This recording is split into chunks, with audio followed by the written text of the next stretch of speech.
Hello. How goes it, world? Everybody's doing all right. Just doing some moderating before I go into work today. Had a few hours to kill, and it's appropriate daylight, so I thought, hey, let's try to catch up with some people's.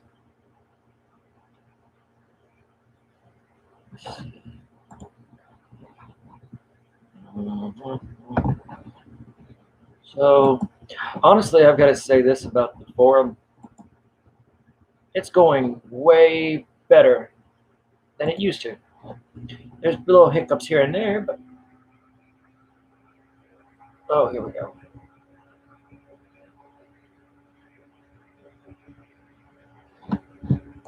Let's see. We do have an issue here. I'm trying to debate on how to best handle this. But like I said, it's been going so good lately. It's something like this is bound to come up on an online forum, but still, they haven't done it in a while. Um,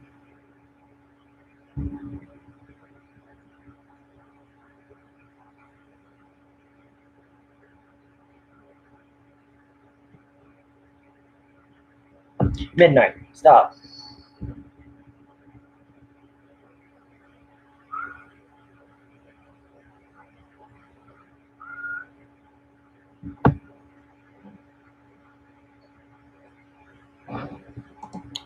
Interesting. Got a little bit of drama over there, but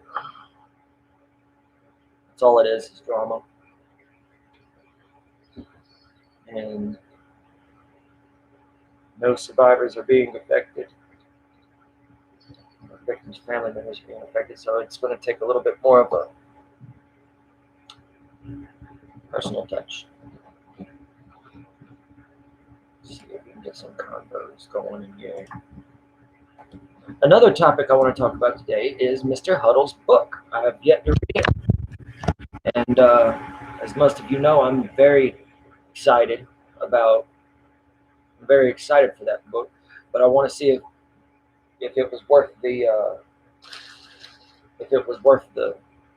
money or the effort. I'm thinking that it was a good idea.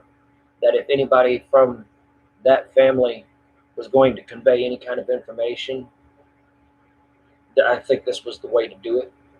But like I said, I haven't read the book to see if that is the case yet. So if you've read that book, please let me know. Please let me know. I'm eager. On the other hand, I've been hearing that Gone in the Dark is pretty bad, which is disheartening because I know a lot of people that were involved in the making of that. That sucks. J Plot says, "Hey J Plot, how are you doing, buddy?" Most are saying, "Just listen to Morris podcast." Okay. Honestly, all of the answers that I wanted answered, like what I want answered is relevant. Like that's it's not important. But the things that I was curious about were all answered in the LA Mag interview, and I thought that was all I needed. And yeah, so the book, from what I understand, is about the size of Jane's book. It's like a pamphlet size almost, and just recounts some interesting aspects of Mr. D'Angelo's sordid existence. I'm sorry, I don't typically do this, but I'm so sorry about that. That was bugging me. Just had lunch and it was delicious. Almost too delicious. I ate it too fast.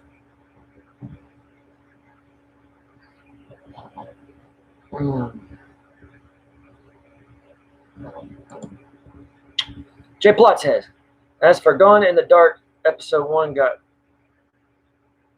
poor feedback, but episode 2 people say is really good. What?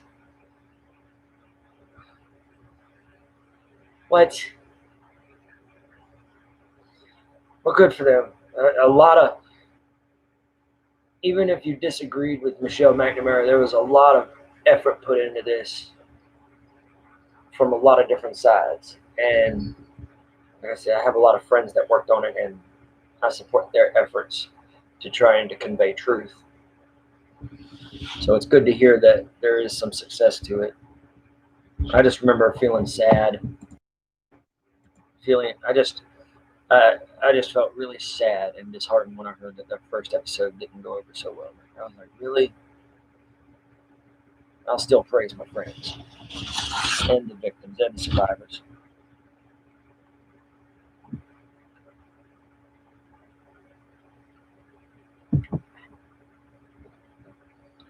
Focuses on the victims. No, that's good. That's the best way.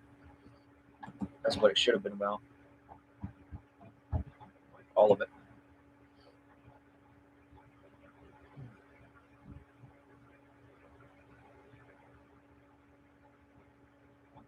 This is. So I take it you did not, I take it you did not read it yourself. Like you didn't get a chance to read it.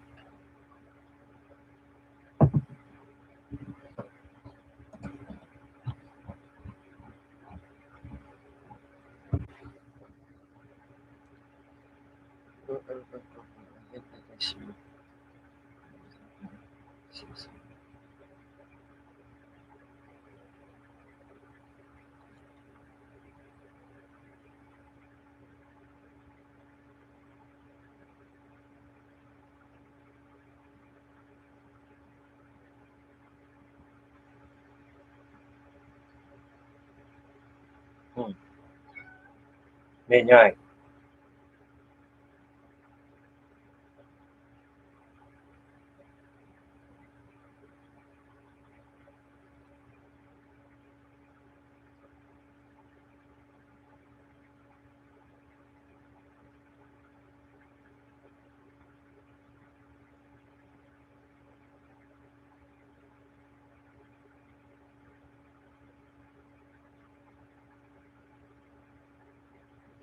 Oh my God, what have I been missing? Damn.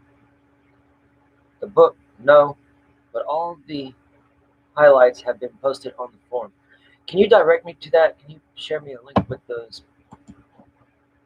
I'm sorry, I got 3 pages of the forum.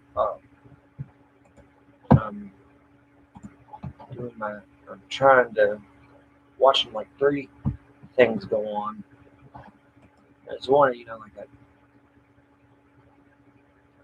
uh, sometimes you just have to do this kind of stuff. It sucks.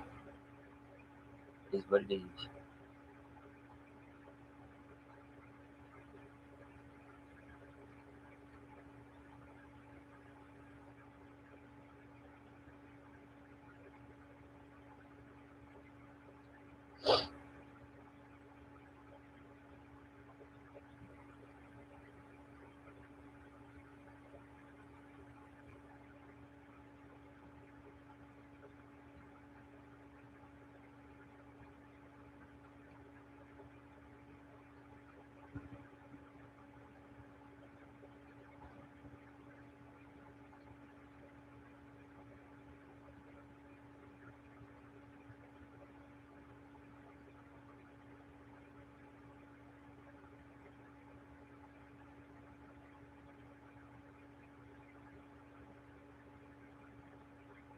Hmm.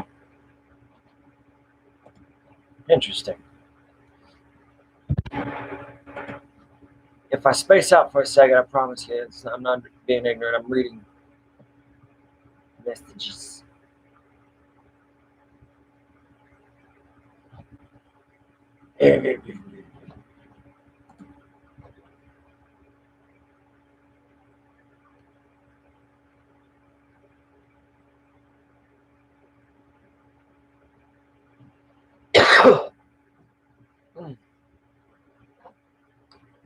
Oh, Rainbow.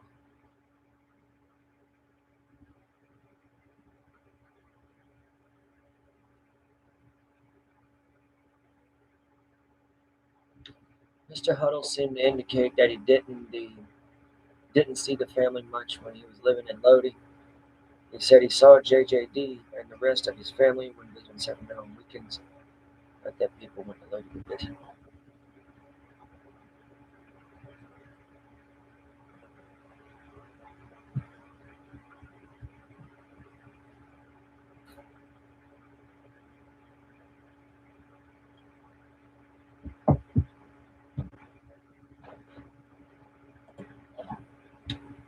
Let's see.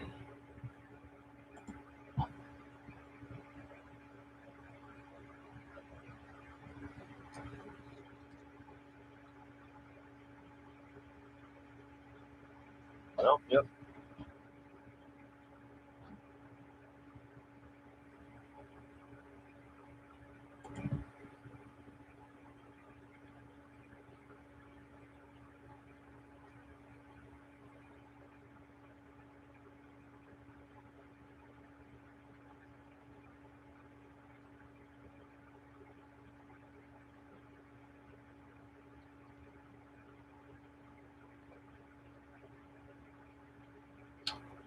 According to the Magnum 473, looks like JH's book and the recent interview with Morph and the podcast more or less covered the same ground.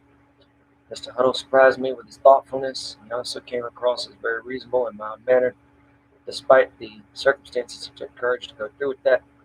It certainly made his commentary more compelling than the deliberately vague claims and bizarre all-the-while ranting about pulling guns on motorists as no big deal made by someone else, also claiming to be a relative of JJD's.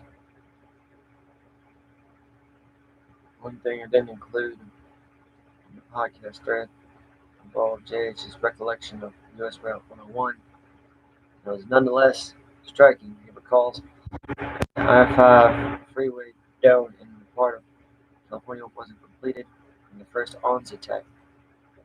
When the ONS attacks first started occurring in the early autumn of '79, it wasn't done until a bit later, but before it was also a very long journey. This in turn got me thinking about the recent old photo in his white Chevy Bel Air wagon. Whoa, wait, what? Okay, okay. Now I'm curious. How many photos have been released of him?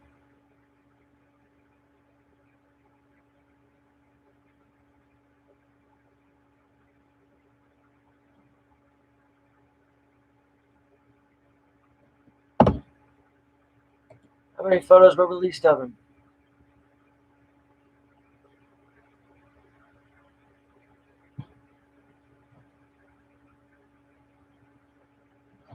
I want to see this now. Looks like they've released a lot of shit on him.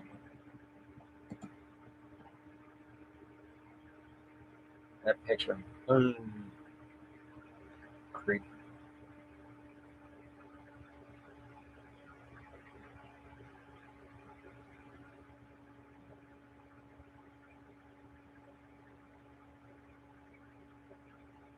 What more pictures?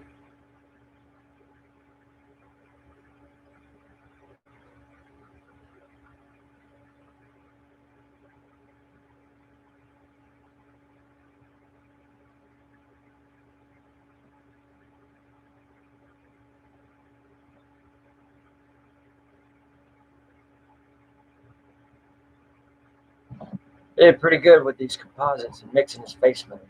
Whoever did that, I commend you. How far am I from Raleigh? um, from where I live, I have to say about 30 minutes, if that. Where I live is like a central hub for a lot of locations around here. This is like country, in the middle of like Raleigh, Durham, Chapel Hill's on the other side. So the other one would be a bunch of smaller towns, Creedmoor and Butner. Basically, all places out of Granville County and Wake County, which is Raleigh. So about 30 minutes. They got tore up the other day. I hated to see that. I was glad my mom wasn't working that day. She'd been working for home. She works for the city of. She works for Wake County, and I was glad to see that she wasn't there. I talked to you about it later. Oh man, it's all good. Feel free to PM me and let me know what's on your mind. If anybody's out and about in North Carolina ways, I'm one that's always up for public appearances. Uh, Going out. I mean, there ain't much to do, sadly. Like I heard the zombies are coming next, so you know we could always get together and go find some zombies to mess up.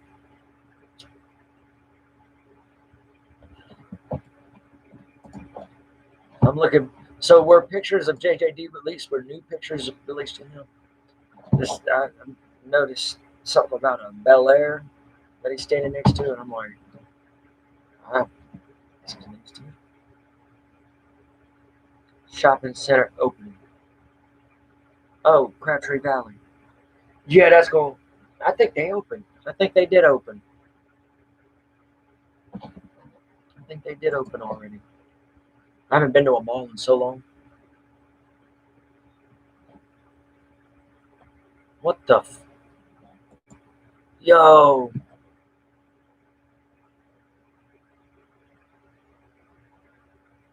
this is ridiculously weird. What is this? No, all you got to do is go Google Joseph James D'Angelo. Go to images, scroll down. You see some weird stuff now. People have gotten awfully creative about it. Wow.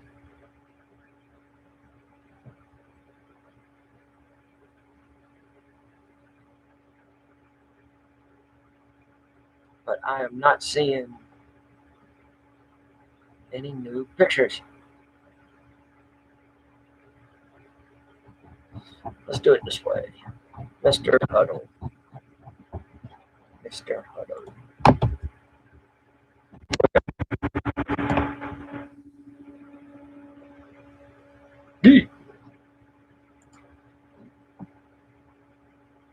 What the hell is that? That scared me. I guess that's Sherry.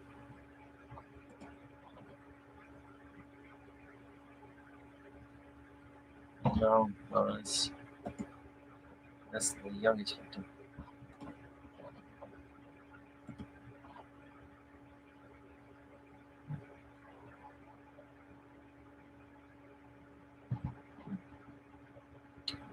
So,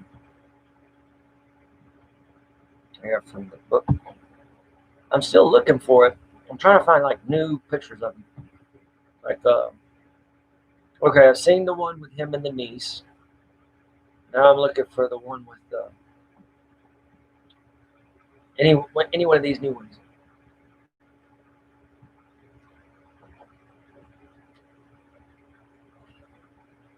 I typed in family photos, and this is already better than just typing his name in. I'm seeing all the stuff from the trial the other day, hearing rather.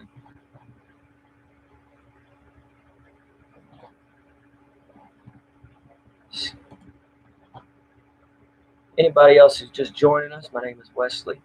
I'm doing some online moderating before I go into work today. Just thought I'd catch up with people on my forum. If you have anything to say, feel free to join the chat. Oops, excuse me, and forgive me for my candid nature. It is who I am.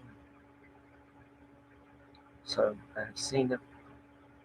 You have seen what we're looking for now is anything on the book. I haven't read the book yet by Mr. Huddle, but apparently there was a lot of pictures. Somebody said something about a Bel Air picture, and I'm like, I kind of want to see that. So what I'm going to do is I'm going to type in Huddle book homestay camp. Here we go.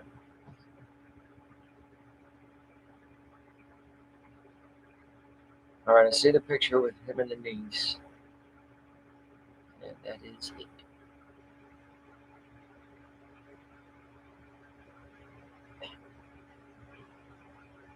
Okay, now I see a picture of, yeah, there's D'Angelo and Bonnie.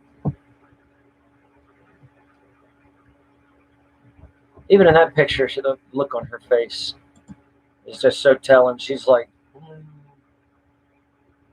one in garage looks like building a boat. All right, you're gonna have to like share some of these, like link me to them because now I got to see these. Are they on the forum? Because I'm all over the forum right now, trying to clear space. I'm not having any time looking at the new stuff.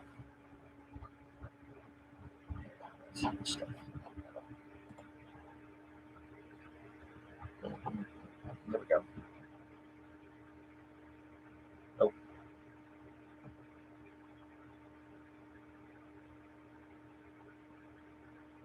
uh,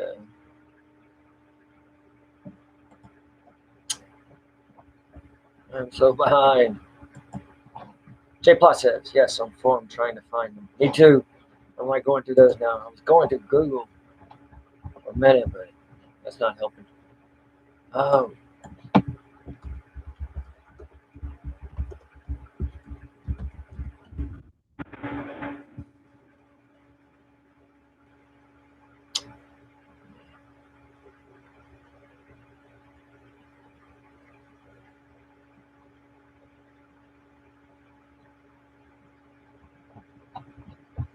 killers keep secrets. Oh,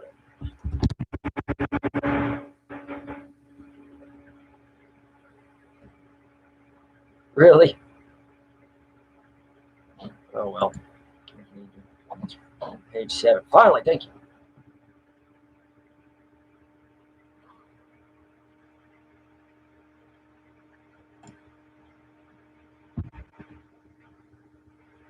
Look at that bald head.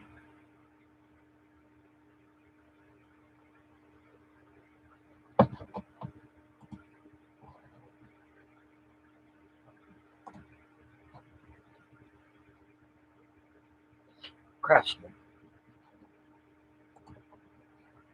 wearing a hat. No, it's not that good. It's like a pool. It's like this one looks like the side of the house fell down and they decided to put a pool in it, right through it into the ground.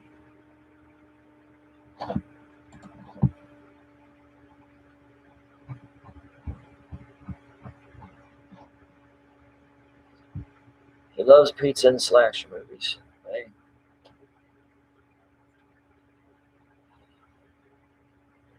he let his kids run amok and cause chaos in the grocery store. He threatened two guys with a 357 during a road rage incident. Before he got caught shoplifting, he was driving his personal car to work when he came upon an accident. Instead of rendering aid, he went to the station to let them know. Turns out the victim was some kind of councilman's daughter. He was in deep for that. But anyway, he once casually said to James, I had your sister last night. During a viewing of the Texas Chainsaw Massacre, Joe became hypnotized, clenched his teeth together, and was muttering just like in his attacks. The Ventura attacks was probably a pit stop from visiting Sharon. And this is information from the book. Well, that's all the highlights, then there we go.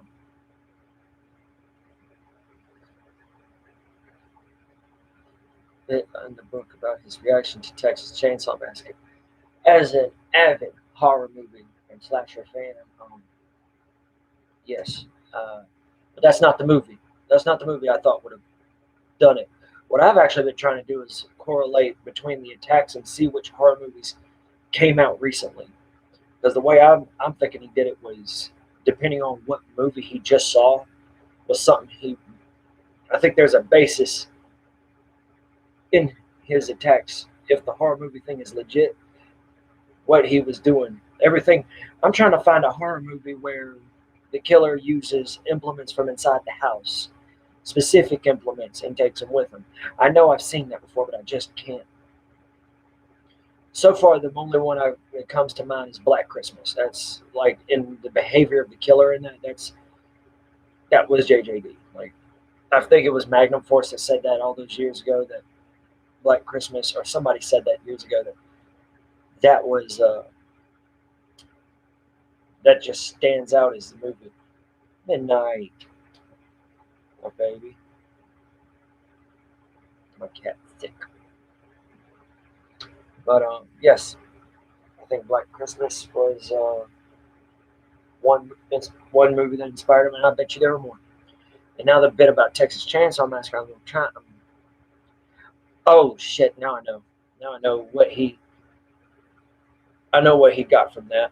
There, there's a part in the movie where Leatherface cracks the guy over the head with a sledgehammer, and that's about the only thing.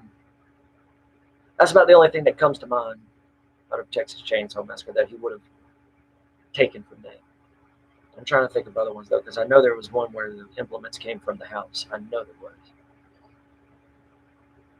And something tell me he didn't like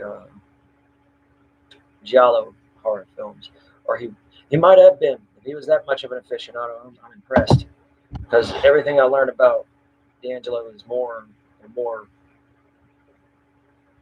biased. Dare I say? Maybe some of the weird early attacks were inspired by horror movies. Yes, exactly. Black Christmas was it. Black Christmas had a killer that would hide in the closet and like peek his eye out and look at you and whisper to you on the phone and everything. When a Stranger Calls is another one. As a matter of fact, When a Stranger Calls, I thought was more correlated to the ear attacks than Black Christmas. But after what we've learned, Black Christmas was definitely it. I mean, the phone thing was in there completely. I have no doubt in my mind that that movie inspired the hell out of him. All the creeping through the house and stuff. I guarantee you, if you look back far enough, you'll probably find something with dishes. So, yeah, that's just a run theory I have. And while this bit about Texas Chainsaw Massacre does not confirm it, it is still interesting nonetheless. Now that I figured out like what the correlation with that movie was, because in that movie, yeah, he killed two characters by bludgeoning. Maybe the welding hood attack. Oh,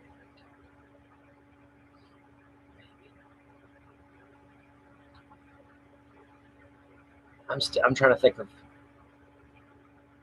I mean, there was some binding in Texas Chainsaw Massacre. Oh, Jim Sado's character in Texas Chainsaw Massacre. He played this cook, and originally he was just like in the narrative of the movie, he owns this gas station that the characters drive by and stop at before going to where they're going, as in most slashers today. But in this movie, it was the first time that this kind of scene transpired. And the character stopped, and he just seemed like a harbinger. Like in all of these slasher movies, you see the guy just says, "Oh, people don't like going out there. They don't like people coming up to their property." You go, and you're basically saying "doom" written right across his shirt. And says the character's on the way.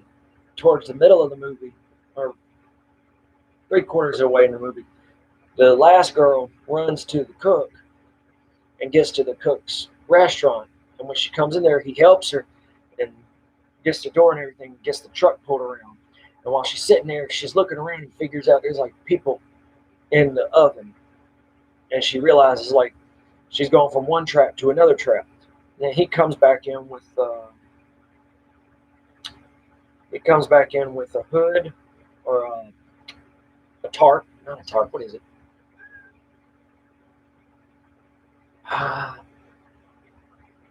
The hell do you call it?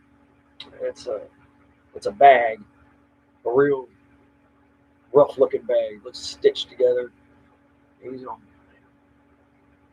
Anyway, he takes that bag and puts it over and ties her up and drives her back to their house and starts jabbing on her. That makes me think of JJD.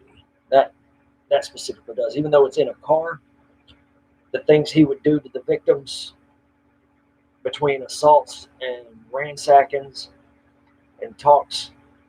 I mean, wasn't there one case where he kept prodding at the victim? I'd say that'd be the other thing I'd get from Texas Chainsaw Massacre. Gunny Sack, thank you. That was going to drive me crazy. So, okay, let's do a little experiment here. All right, horror movie. As a matter of fact, let's go. Let's be creative. We'll start with Black Christmas. By the way, if you haven't seen it, it is totally worth it. The new one was, I didn't care about the new one. Uh, the previous remake was awful. And the 1974, 1974 film. Let's see, Canadian slasher film produced and directed by Bob Clark, written by Roy Moore, stars Olivia Hussey, Cara Duella, Margot Kidder, Andrea Martin, and John Saxon. John Saxon for the win.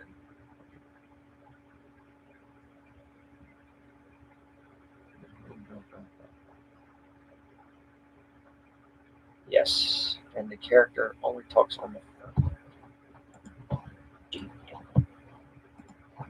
So that's 1973. Let's see. Theatrical distribution. Black Christmas was distributed in Canada by Ambassador Film Distributors and released in Toronto on October 11, 1974. In the United States, Warner Brothers released the film in tandem with the Christmas season, December 20th, 1974. For the American release, Warner Brothers initially changed the title to Silent Night, Evil Night, where the original title would mislead audiences believing it was a blaxploitation film. They retracted the title after the initial release, restoring it to Black Christmas for subsequent screenings. The film later screened in October 1975 in New York City and Chicago, as well as 19 theaters in Los Angeles, where it generated considerable ticket sales.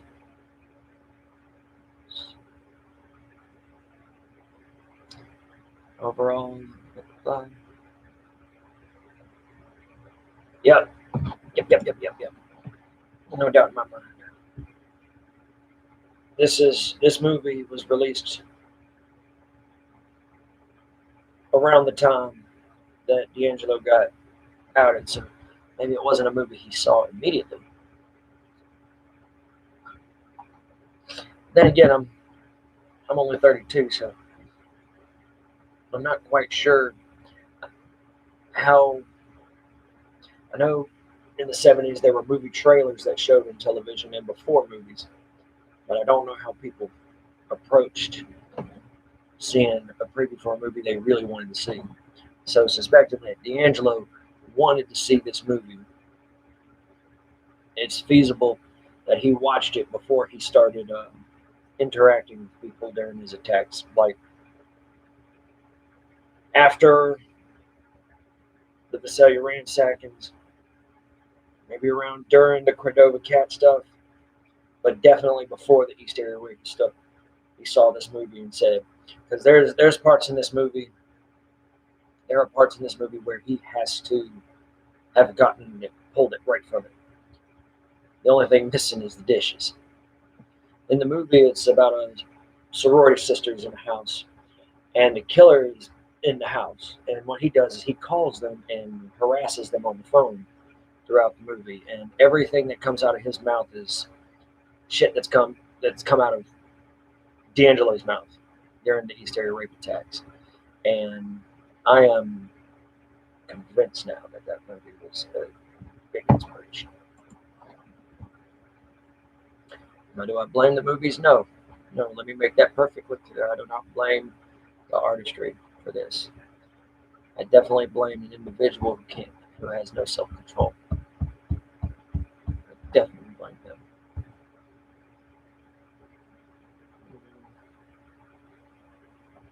Mm-hmm. Now let's go to horror movies.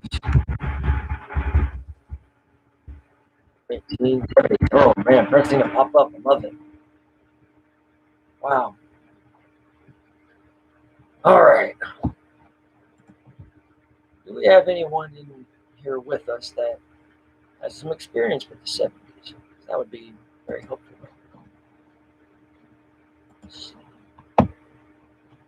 J Plot blames rap music.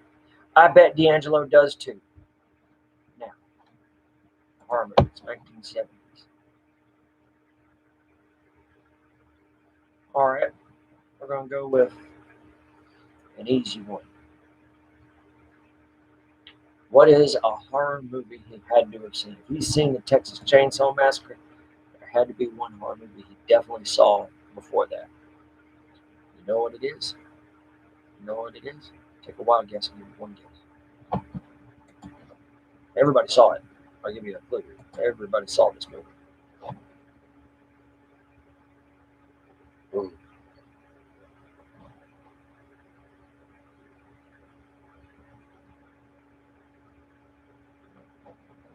Give up. The Exorcist. The Exorcist.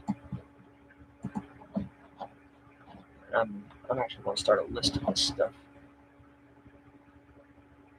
because now I have purpose again.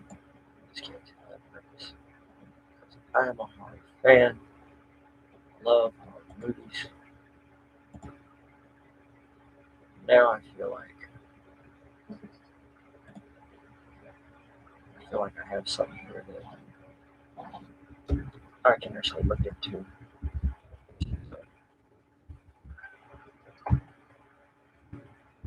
AJE horror fan. So I'm going to do a list here. Black Christmas.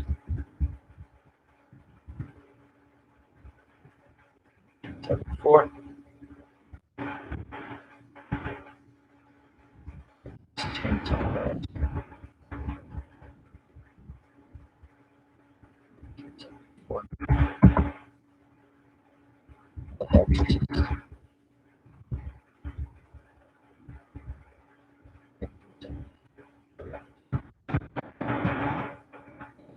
That's the movie he would have had to have seen.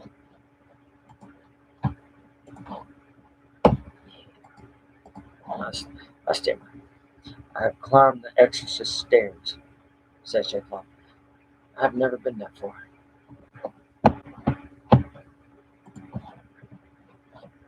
All right, here's an interesting one. This is one I think he would have loved. I Spit on Your Grave, the original one from 1978, 1 hour and 42-minute movie about a writer. She goes off into the country to go write a book. Four locals target her, force themselves into her house, brutally assault her, and think they kill her, but then she comes back and picks them off one at a time in revenge. Brutal movie. Brutal exploitation film ahead of its time. Not my favorite out of that exploitation genre. It's definitely not one of my favorites, but it's a memorable one. I remember working in the movie store, and when we transitioned from VHS to DVDs, I was the one, like, people stood in the line trying to buy that VHS. And this is in the middle of small town USA, and I'm like, people really wanted this. Of course, I got it, so I feel like I have a piece of that history. But it's one of those movies that he would definitely have watched that. If he is this big of a slasher horror fan, that's right up his alley. So let's see. That's 1978. So what we would do in this case, we would look at instances in these movies and correlate them with things that happen in crimes. Like with Black Christmas. In that movie, the character literally took the telephone and said, I'm gonna kill him. He literally did that. He used the dirty language, everything. He went over the top. D'Angelo went over the top mimicking it. So there's got to be more. There's got to be more. And I want to find it. So I'm listing these movies that he would have seen for certain. I'm wondering if he had seen Suspiria.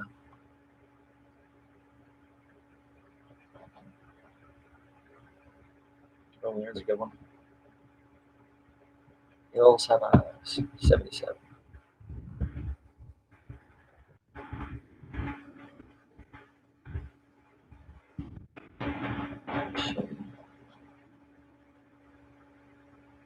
Attack of the Killer Tomatoes.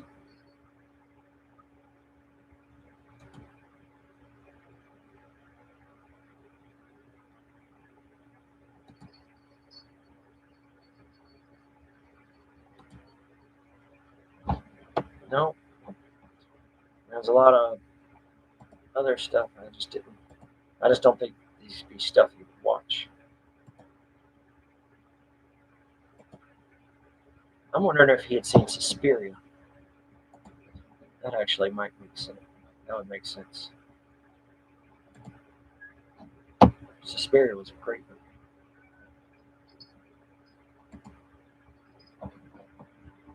movie. Here's a question, Jay Plot.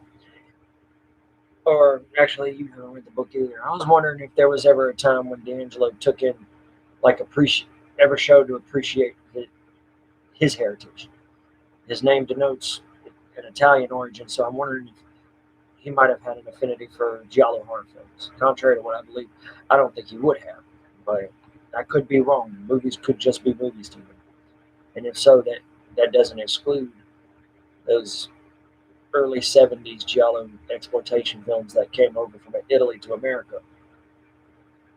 I think that he did that early on during his more fantasy phase before he settled into his. Can you type that in chat, that movie name? Oh, that's two. One second.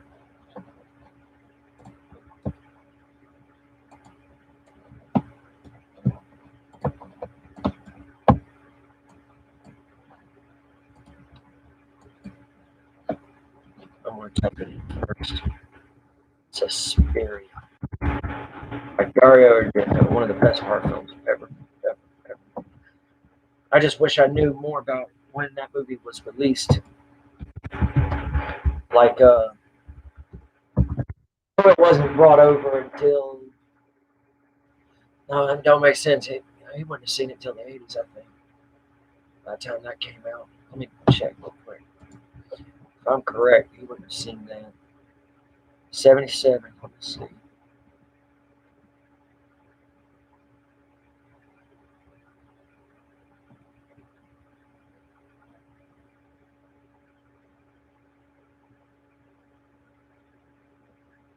And I will not be watching this new remake for this movie. This was a perfect movie. It was Dario Argento's finest hour. I'm trying to remember specific parts. Now Rambo would find some interest here because there was a hanging scene in it that was really, it makes me think of one of those other victims. Interesting thought after the westerns, meaning Italian horror films, Italian horror movies came up after the transition from the westerns. Like westerns were the first ones that got shifted or shipped from Italy, like those spaghetti westerns. Best example, watch that movie Once Upon a Time in Hollywood. Like that's what that movie was really about, was how those movies got shifted from, because Rick Dalton went from being a man over here, and the Italians are like, oh, I'm going to take you and bring you over here and make you star in all of our stuff and make those big. But what my point is that Rick Dalton's character, that's the way I see D'Angelo thinking. I don't see him sitting well with anything where he'd have to read subtitles, for example, where he'd have to. That'd be interesting to find out if he liked films with subtitles. Now I have a new curiosity. I'd had everything I wanted to know about him figured out, but now that I know me and him have horror movies in common, there's things I want to know. There are things I definitely want to know. That is interesting. Did he like horror movies with subtitles? If so, did he ever stop watching horror movies? Was he around for when Japanese took over in the early 2000s. How did you feel about that? Because there was a time Japanese horror films, man, they blew it. They blew us out of the water. Uh,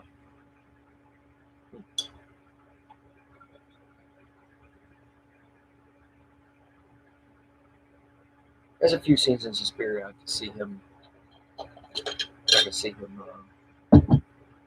immolating, but that would have been till the murder attacks probably. Before your time, they used to show that stuff in drive-ins. Well, that's what we do now here. Believe it or not, drive-ins are making a massive comeback here, and they're showing old movies. Unfortunately, it's just bullshit like Grease or Space Jam, and I'm just like, love those movies, especially Space Jam, but not interested in going to go sit out in a park car and watch it. I understand it's for kids and families and stuff, but to each his own. I want to. Y'all don't even want to know what I want. Cheap stuff for the weekend double bill. Yeah, the drive-ins here are cheap. The concessions are not, which is fine because when you buy concessions there, it's actual food: hot dogs, burgers, fries. One near me did Jaws. Jaws is another one. Not necessarily a horror film, but everybody saw it. Now, maybe you can answer this for me. I haven't been in touch with my friend in a while. Um, in the "Gonna Kill You" phone call, the movie was coming from the caller's end, right? Or it was laid over, if I'm correct. Rainbow, how's it going, buddy? They're just talking about you. What we're doing today is a fun activity. Originally, I had another intention, but yeah, this is where I'm going to go with my research now. I'm going to find out what kind of horror movies JJD liked. As a big horror fan myself, so far every horror movie I've heard him say or somebody say he enjoyed, I like those horror movies. So I'm trying to figure out which ones he liked and which ones he used in the commission of his crimes. Black Christmas is definitely one. Texas Chainsaw Massacre, I'm pretty sure now. Like there's specific scenes in there where I can I can almost recall the scene playing out one of the murders specifically. Trick mentioned he walked by night. What? Like, did he walk at night? Did he go for a jog? Did he? I mean, if that's it, that's it. But I'm trying to do something else here.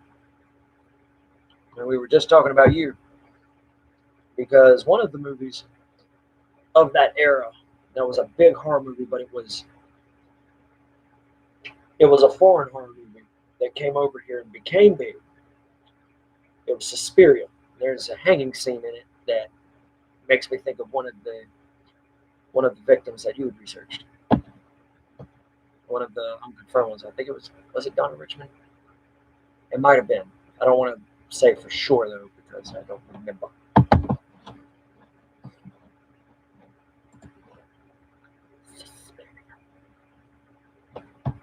Hell yes. I'm trying to see when it got shipped over. Dubbing was terrible. Suspiria was released in Italy on February the 1st, 1977. Century Fox acquired American distribution rights, but due to its violent content, they were hesitant to release Suspiria, but eventually premiered the film July 1977 through a shell company. The original American prints were cut by a total of 8 minutes in order for the film to pass with an R rating. Despite initial reservations, the film's American release was commercially successful and proved to be Fox's seventh highest grossing release of the year in theatrical rentals. Of all of Argento's film, Suspiria was the highest grossing in the U.S. And for good reason. It was a powerful movie. 1977. Well, it was released in the same year, July '77. So it was okay. So he could have seen it. He definitely could have seen it. Shrek is a poster they think was JJD. Walk by it. Oh, now I'm talking. Now I know what you're talking about. Right over my damn head.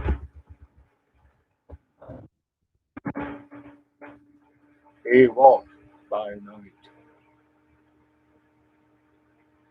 Yep. Actually, I've got this on my Microsoft because I've just been going through those.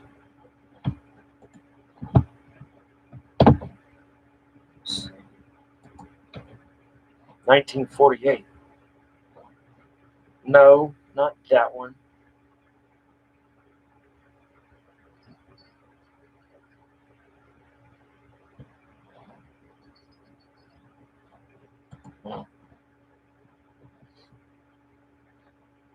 It's interesting because a lot of people say it was an inspiration for the Zodiac.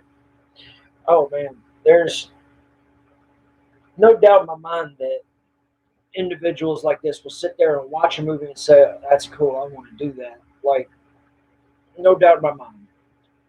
Do you blame the movies? No, no, you don't. The movies aren't the ones going out killing people. It's the individual that can't control themselves. And D'Angelo, I have no doubt in my mind that everything he's done, he's seen someone else do it. Not necessarily train him to do it, but something he's witnessed. And finding out he's a horror movie fan, no.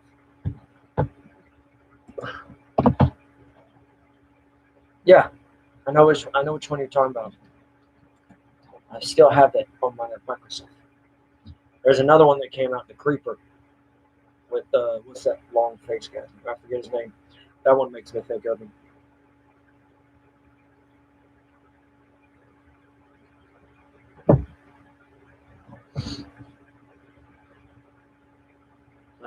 Horror movie, but neo noir, which is a genre. Me too. Me too. The idea that he could have. I'm sticking with horror movies though because horror movies, if I understand correctly, in the '70s when those were released, and somebody wanted to see a horror movie, that was what they were going to do. They were going to go out of their way to go see a horror movie. And if it was big enough, like The Exorcist, Texas Chainsaw Massacre, if he was that big a fan of horror movies, those would have been ones that he would have gone out of his way to see. Now, maybe he couldn't make it to see them.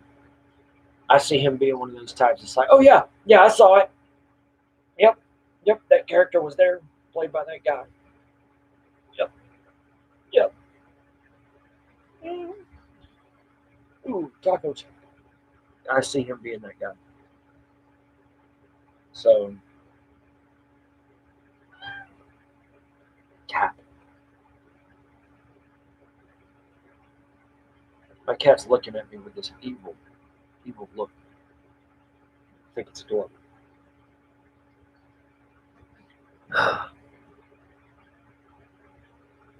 It's a noir, not a neo noir. Good point. Breaking Bad. I'd consider Breaking Bad neo noir, wouldn't you? Like a neo western. Yeah, that's what it is. It's a neo western,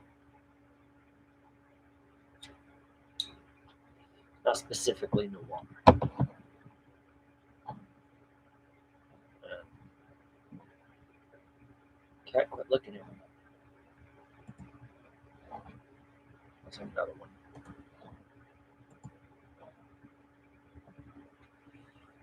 All right, let's move forward.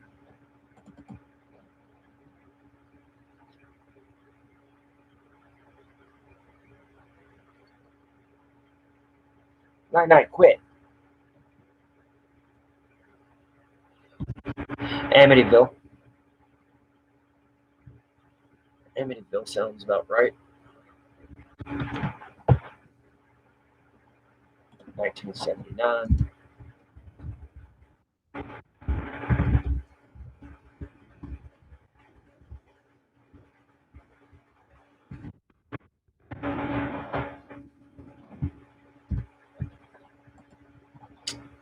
So, sound like a legit one. Black Xmas is brought up. Yo, yeah, we've already gone through that. There's no doubt in my mind that that movie was just pure inspiration for the way he communicated with his victims. We all know that. Everybody knows that. We just went over Texas Chainsaw Massacre, and the only thing I could pull out of that were the scenes where the characters got beat. Like those were the only scenes. In particular, the ones where Jim Sado has the character tied up next to him in the truck and he's driving home and he's prodding her with the stick. That one stands out more than anything. So what else did we get? We got, let's see, Black Christmas and Chainsaw Massacre and The Exorcist were all before East Area Rapist attacks.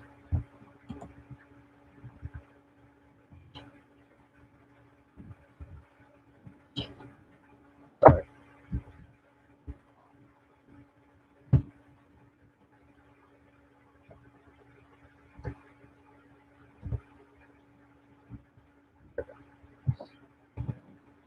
Possession movies not in his top 10. Now, interestingly,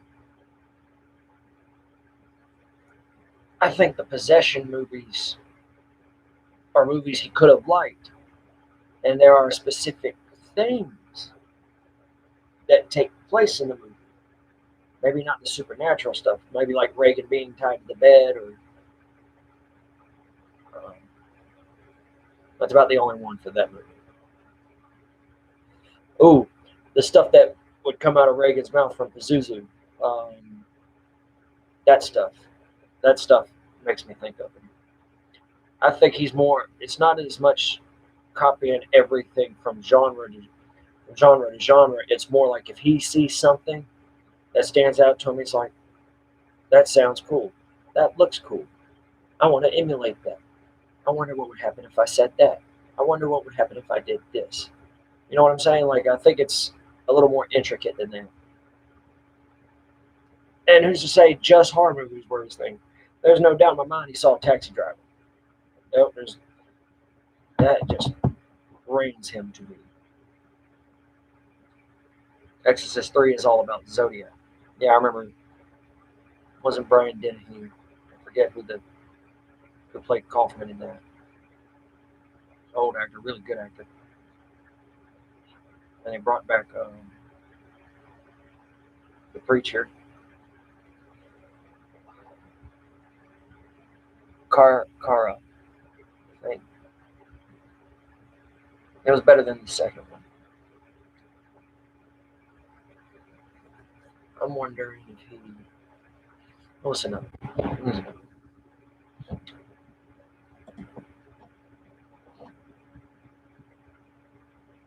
I want to add. He walked by night.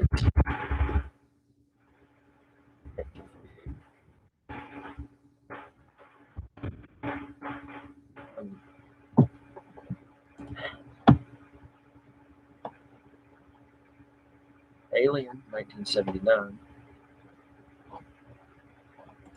I'm just listing the ones that he would have had to have seen for sure, like are related, like with the violence and whatnot. I think violent content was his thing more than the effect. And you were guaranteed that in a horror movie, especially in the 70s. Yeah, you were guaranteed the violence. I think that was his thing.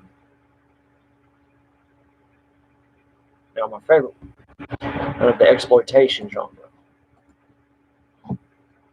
I don't know if he was seeing it. This is why I want to know if he enjoyed sub movies with subtitles, is because if that would open up a lot more places for him to grow inspiration.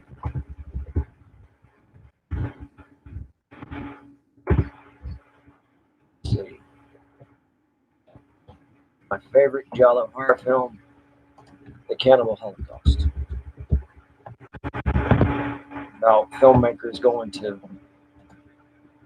the Green Inferno where this tribe lives of cannibals, or there's 3 separate tribes of cannibals, and they basically pit them against each other behind the camera and to draw in footage and film.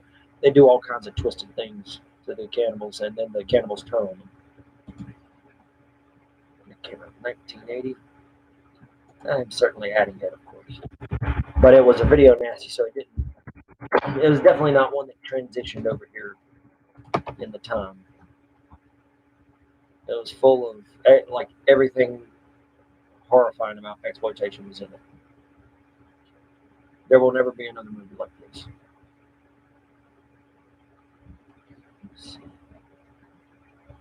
Reaction.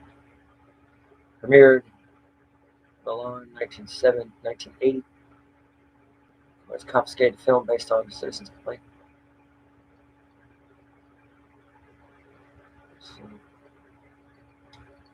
Where did it go? And it was never released in theaters here, so it's probably not going anywhere yet. Maniac Cop, good one, good call. I forgot about that one. That's a good one. Oh wow.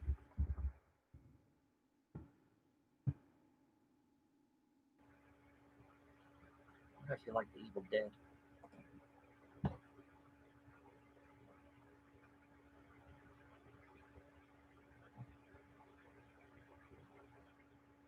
Bruce Campbell.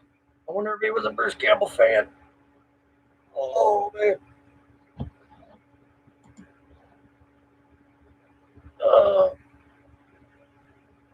Sorry. That just breaks my heart. Man. It makes me think of when Eileen Wuornos was executed. They had them play that singer-specific song at her funeral, and it got back to the singer that was the song she requested. I think the singer said it best. It's like, when I release my content, it's crazy about who it comes to and how it affects them. Evil Dead for life, baby. Evil Dead for life.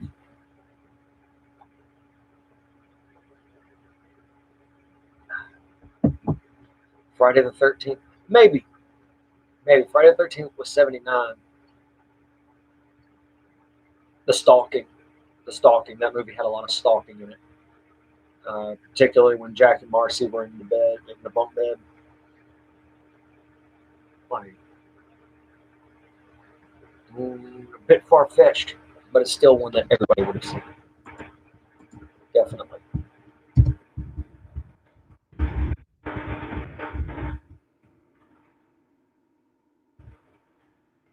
Filmed in 70, released in like 81 and 88. I'm trying to think of one of the Friday the 13th, because those were blockbusters, if I'm correct. They were they were big. Like, all of those were big hits in the theaters. Whether critical reception agreed with it or not, those kept coming out, and those were Evil Dead was the best. Killer Maniac Cop, though. That. I remember that. If I'm correct, that was one of those slasher films that was like a mini explosion. According to Bruce Campbell's book, it was anyway. Don't think it inspired him, just he liked it. Of course. Well, the idea here is that violence is what inspired him. You know what I'm saying? Like, the violence is what inspired him. He was a violent person up here, so any form of violence in front of him was going to arouse him. And that was a chicken. Oh my goodness. It's just like reconfigured my whole interest in the case. I thought I was done with it. I'm not going to lie to you. I started today just like, well, I want to spend my pre-work day going over my moderating duties and try to mend some bridges before some actions have to be taken. But Nope. Now I've got a interest in running theory, and I want to run with it all the way. Because it's something I have in common with it. And my roommate's going to be good at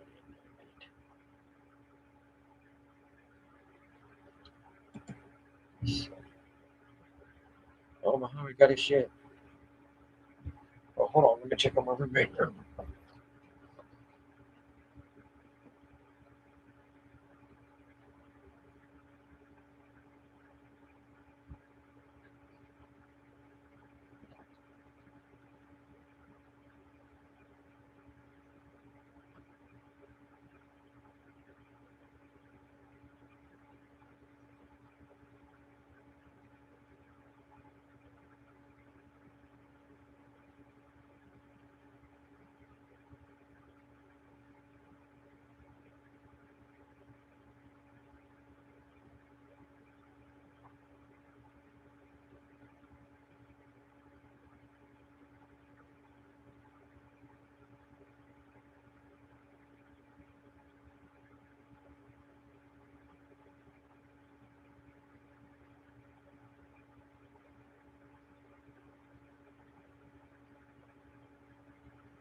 Our boss left his Jeep here to get fixed, and now it's gone. And that's good. I'm happy.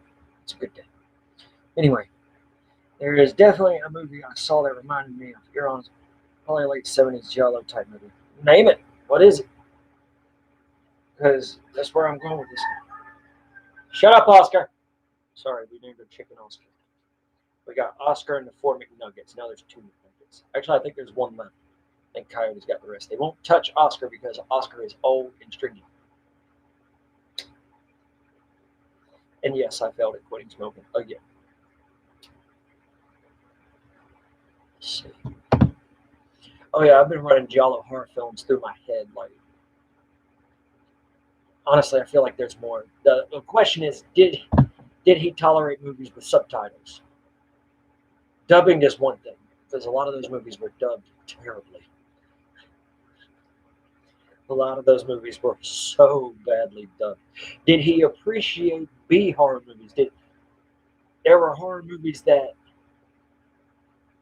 came out that were how do you put this? Just horribly made that didn't find their roots until later. So many were done. I think if they came here, they were all dubbed, and the dubbing was terrible. Most 9 times out of 10. I'm gonna go ahead and add Dawn of the Dead to the list. Don't know if he was a zombie fan.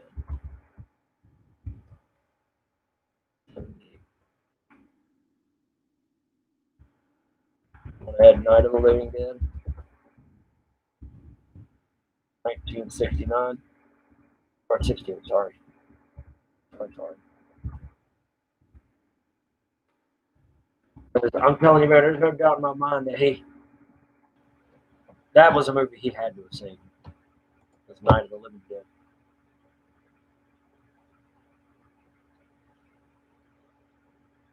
The way Ben treated Barbara,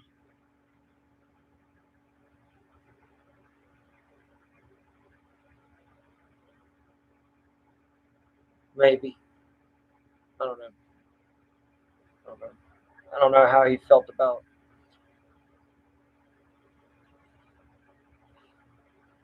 without implying his racism. Like I don't know how he would have felt about it. I can't claim to be in his head. We're showing in sec during the years. So far, the only conclusive one I can honestly say, what we have so far, Black Christmas, Texas Chainsaw Exorcist were all before East Area Rapist. So we could have drawn any amount of inspiration into that. Ones that came out during that time that he would have seen for certain: Hills Have Eyes, Suspiria, Jaws, Amityville Horror, Alien. Um, Amityville, remove those. Those were 79. That would have been about the time he got fired. Obviously, The Exorcist. Zodiac wrote a letter about it. Here we go. I still don't buy that. And I'm not saying horror movies, like I said, back then the horror movies were the violent outlet. Between that and westerns now. Westerns were just as bad with violence. It's just they weren't as gratuitous as the old, as like the ancient time horror movies. So far, Black Christmas is the one that stands out the strongest. But the way Mr. Huddle talk claims here is that highly enjoyed he highly enjoyed Texas Chainsaw Massacre. VCRs, but you can probably see at home. Pretty interesting that JDD loves horror movies and Z wrote a letter about it. It doesn't surprise me. Who else loves horror movies? What Dennis Rader? What am I thinking of?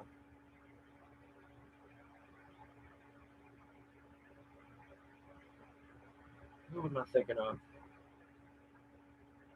They were captured.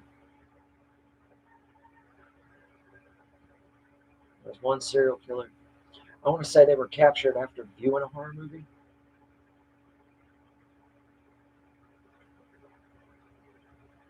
or were they captured while leaving? No, no, no, no. There was a horror movie element to one serial killer's capture. Like I'm trying to remember what it was.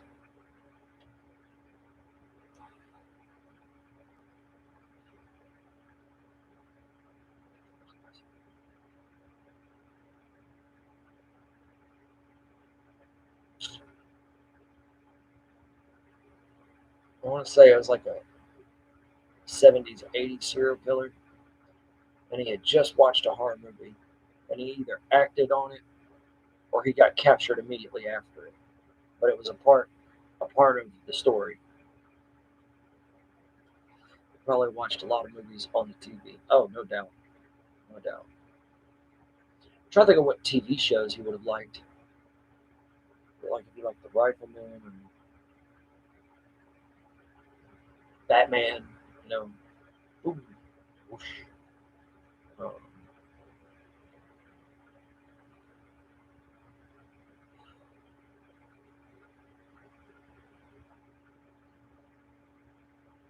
nothing really comes to mind. Ooh, I got a good one.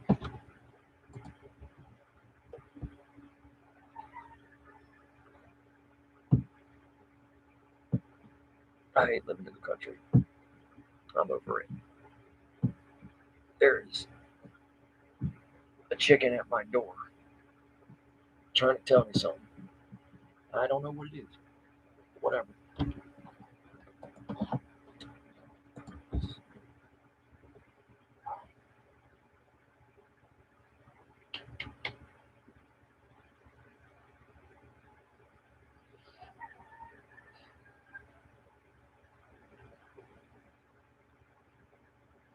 Let's let my mind. Chicken at your door. Yeah, I live in the country. When I moved into this house came with a chicken, a big old white one rooster thing named my roommate from Morocco. Just I have a cat, so I guess he decided to adopt the chicken and take care of it. And its name is Oscar. Now the previous owners tell us that Oscar was an asshole to the little chickens when they were growing up, and this black chicken grew up bigger than him and started beating the hell out of him. And the McNuggets followed him. Eventually, Oscar killed the big chicken, and the McNuggets now follow Oscar. And it's going to repeat itself. One of those McNuggets is going to get big and beat Oscar because Oscar's a jerk. He's a jerk to the chickens. Anyway, that's country stuff, and I don't care to know it, but I do know it.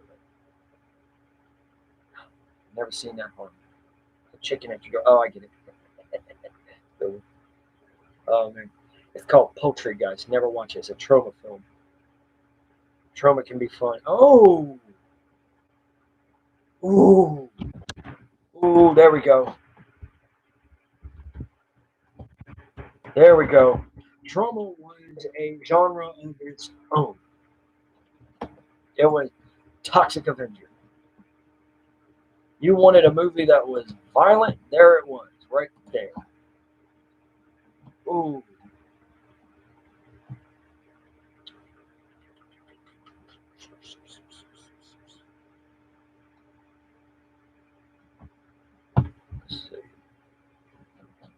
Trauma films are B movies known for their surrealistic and automatistic nature.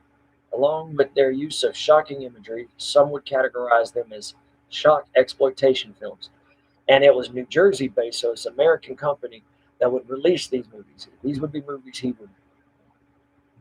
They typically contain overt sexuality, nudity, and intentionally sadistic, gory, and blatant graphic violence. So much that trauma film has become a term synonymous with these characteristics. Trauma reuses the same props, actors, and scenes repeatedly, sometimes to save money. At a certain point, however, this became another hallmark for trauma. Examples include a severed leg, a penis monster, and the flipping and exploding car filmed for the movie Sergeant Kabukiman NYPD, which is used in place of many other of any, not many, any other car that needs to be crashed and exploded. For all their movies, it's the same scene of a car flying off a cliff. Oh, this one. This is it. In the mid 1970s, Kaufman and Hers began producing direct. Now this is before they hit it. Like Toxic Avenger was their. That was the one that was the big hit for them. So let's see. They began producing, directing, and distributing raunchy sex comedies such as The First Turn On and Squeeze Play. I wonder if D'Angelo enjoyed comedies like that, like those raunchy comedies like Porky's or something. I'm wondering if he enjoyed those. Trauma provided production support for Louis Malet's A Dinner with Andre, to which Kaufman served as a production manager. In 1985, Truma had a hit with the violent comedy horror superhero film The Toxic Avenger. No, that's too late. Damn. I forgot it was released that late. I thought it was earlier. Damn. I mean, it's before Janelle, but by that point, it's a moot point. Damn. Oh well, it was an interesting concept.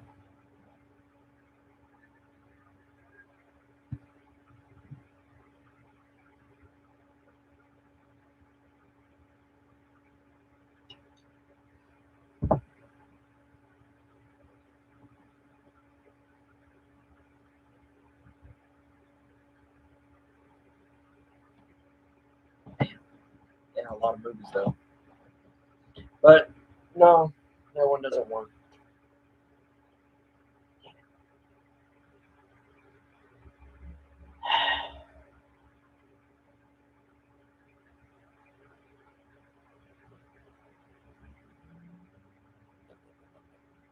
I think Porky's was 80s too. Where my mind is going now is the sexual behaviors he exhibited during attacks. Were any of them inspired by scenes from movies? Like I think everything he did was scripted, other than the backwards compelling stuff that just came out of his mouth when during the offending. You know, like "I hate you" Bonnie or something like that, or the personal touches. I'm I'm willing to go as far as to say some of the things he said were direct lines from movies. Black Christmas being one. I'm trying to think of others. I now have 8 pages.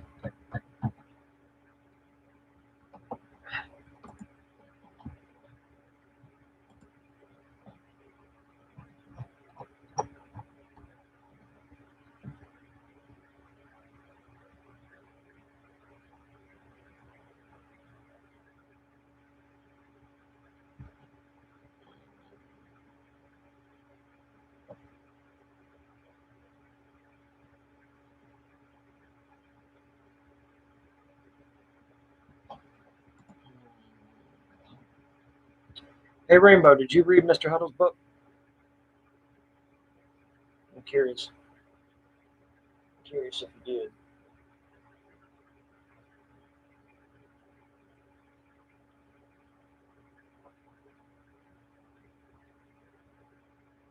Damn. You did. Okay. What? Well, Mr. Plot here has graciously pointed me out to the highlight pages, which is what started. I mean, technically, we're still on topic because it was his mention of the Texas Chainsaw Massacre that led to this new approach. So, what what things did you gather from the book, aside from like personal things about D'Angelo? Like, do you think D'Angelo? What do you think? But what did you get from it? What things did he say? What did you think of it? What did you think of the book? Let's go with that. I'll go with that. Because I haven't read it yet. Mr. Plot hasn't read it yet. We've just gone on highlights on our forum. So that's about all we know.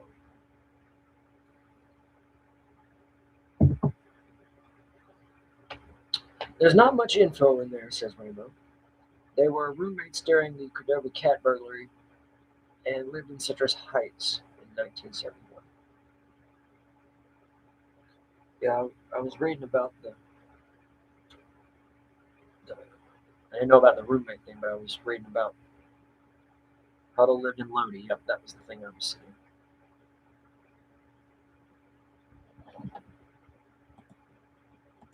Well, now you have a geographical connection to go on. That's not a bad thing at all. Man, I still bet D'Angelo loved trophy films. Those were right up his alley.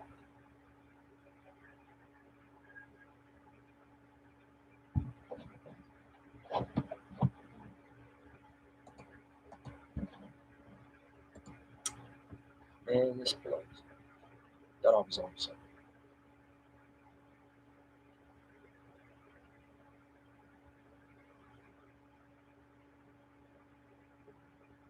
I'm trying to think of something else specific. There was that Boston Strangler movie. Okay, here's some other ones. Now I got some ideas. On that dreaded sundown, Boston Strangler,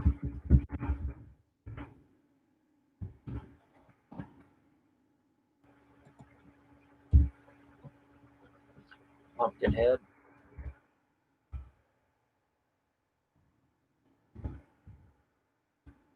I'm trying to think.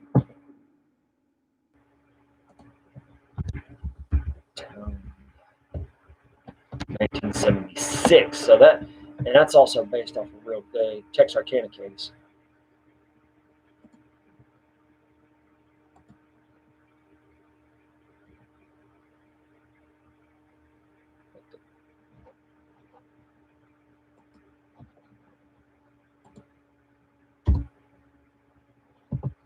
That's 1976.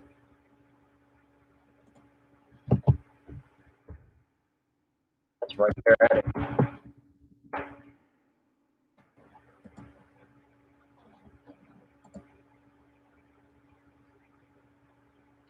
We'd all gather to watch horror movies with characters.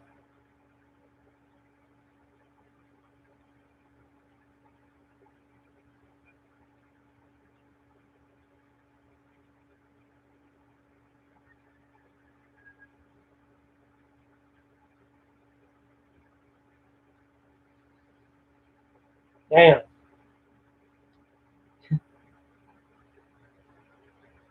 Damn. Is that out of the book?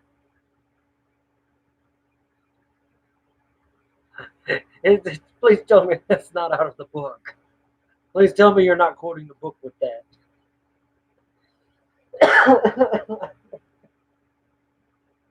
Please tell me you're not quoting the book. Please tell me.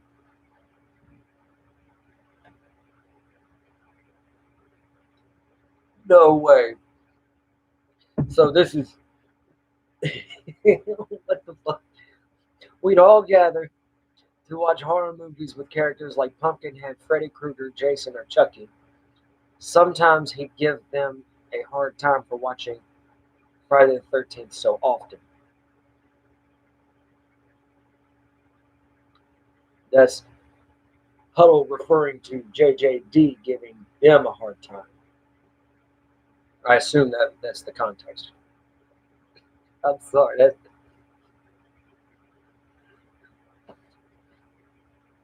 It's odd. Just the way he described that. That's so many.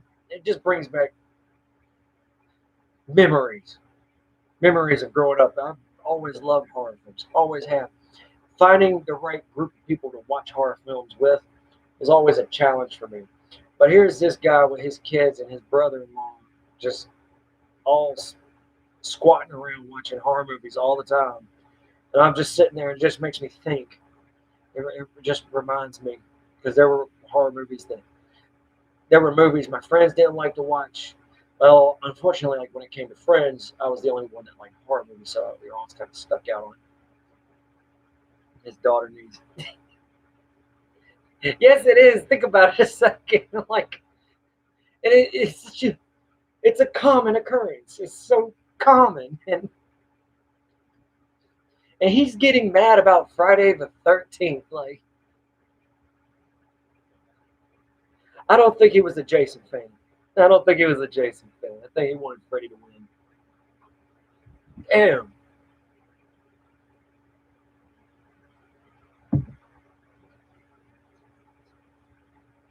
that's that's interesting. What else? What else was in that book? Like relating to horror movies, Rainbow? Anything?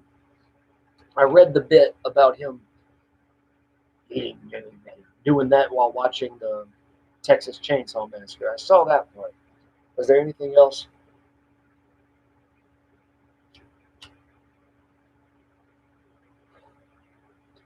He's playing it off like it. He's playing it off the way he remembers it, which was a passing hobby. The way I take it, horror movies was like a guilty pleasure for Mr. Huddle. D'Angelo just embraced it. He embraced horror movies being the thing they all had in common. That sucks. That just that just sucks. You guys are sick. You like that stuff? He'd ask jokingly. He'd often let the girls stay up late as they wanted. Nicole and Misha stayed up all night watching movies and eating candy and popcorn. Well, he was just a lazy father. I mean, that doesn't surprise me. He seemed he seemed pretty detached from his family. Like he seemed like it's almost like there was no real Joe. Like there was just this avatar for the daytime, and it was always kind of on autopilot. That's the way I view it, and I'm sure there's many that have more insightful things to say about it. and I welcome them because the horror movie aspect just seems like, I mean, people enjoy different things. A serial killer enjoying movies that are overtly violent and sexual in nature doesn't surprise me. But what does surprise me is how he can tie his whole family into it. Like, something about that is just it. It's specifically unique to that family unit. Like, it's East Area Rapist, Original Night Stalker, Visalia Ransacker, Cordova Cat, or all that aside, and you're just talking about this family unit in their day to days. It seems so normal. It really does. Like, it seems odd but normal, and it. Um, now it's not like he was.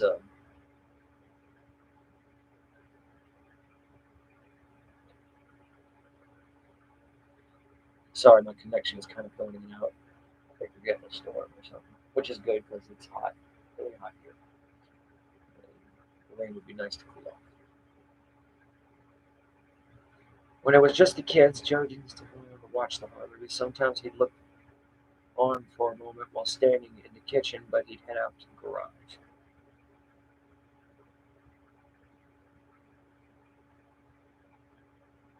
Yeah, maybe the horror movie thing wasn't so.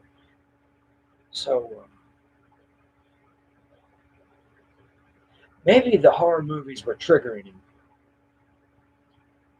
Because now the way you're telling me this, it sounds like Joe wasn't necessarily a horror movie fan as much as he was somebody who would become invested in them. It sounds to me like the kids like the horror movies. That's just me though. Like, that's just, and the kids like the horror movies. It's like when I grew up, I liked the horror movies. My mom and my stepdad did not allow me to watch them. I had to go to extreme lengths to watch horror movies. But it seems like D'Angelo allowed them, interacted with them over the movies. But it seems like the movies triggered him almost like if you're a recovering alcoholic and you're watching, say, Two and a Half Men, and Charlie Sheen comes out with a beer, and you're sitting there watching like that beer looks so good. You know what I'm saying? Like, you'll still watch the show, but you're transfixed on the one aspect. In this case, it's the violence. Just a thought.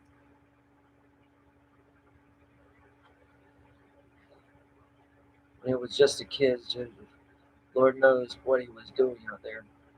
I'm sure he was doing projects. It seems like if he wasn't hanging around his family, offending or working, it seemed like he just invested in projects. Right? Not uncommon, but it really rounds about to that whole he was just a normal guy thing. It's more like what was going on up here.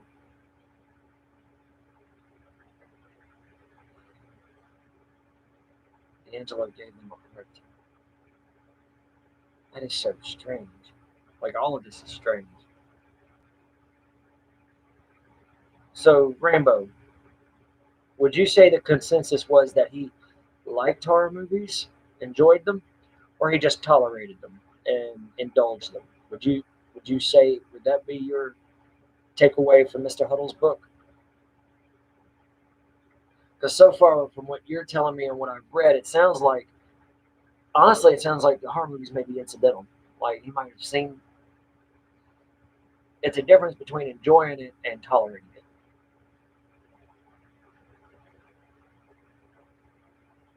And he sounds like my stepdad. I'm not even gonna lie. He does. He, he sounds exactly like him.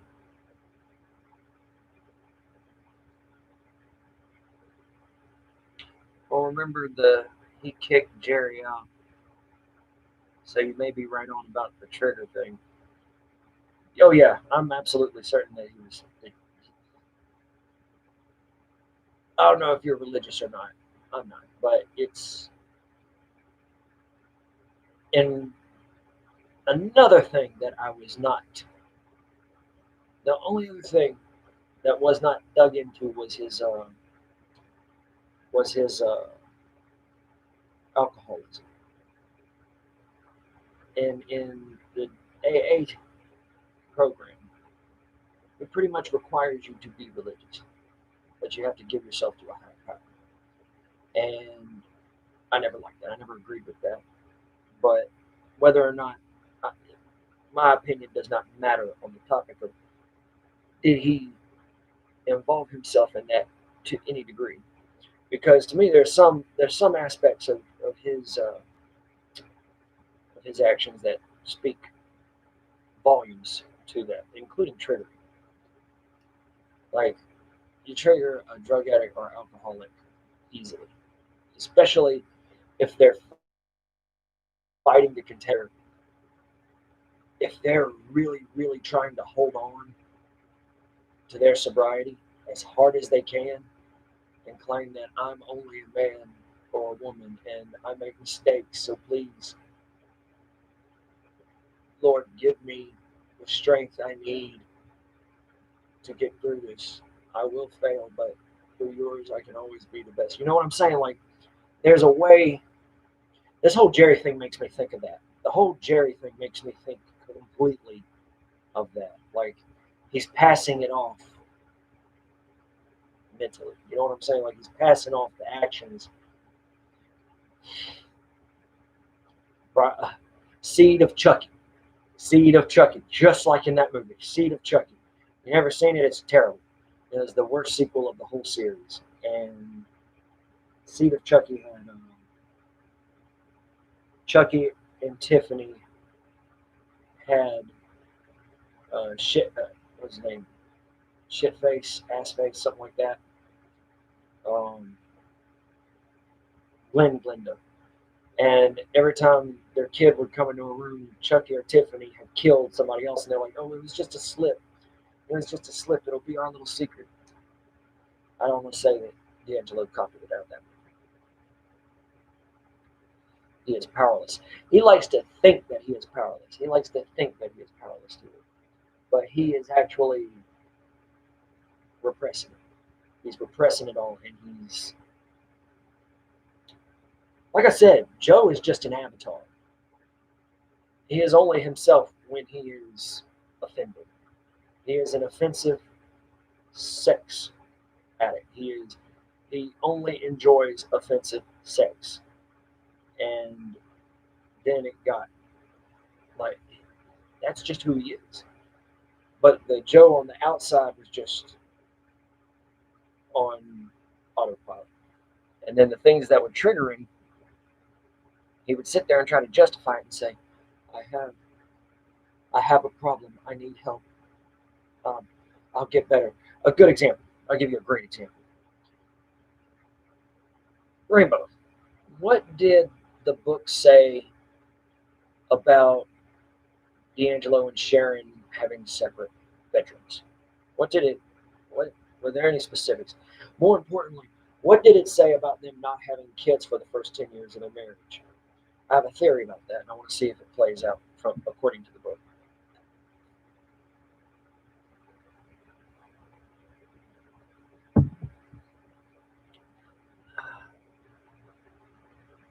I've always felt something, not sure what, triggered Janelle. I believe it. I believe it. I believe she told him to screw off, and kind of like Victor Hayes in a way. I think he targeted Victor Hayes because there was a rebelliousness to him that he didn't like like it mattered, but I mean he decided to take it into his own hands. I think Janelle was a lot like him.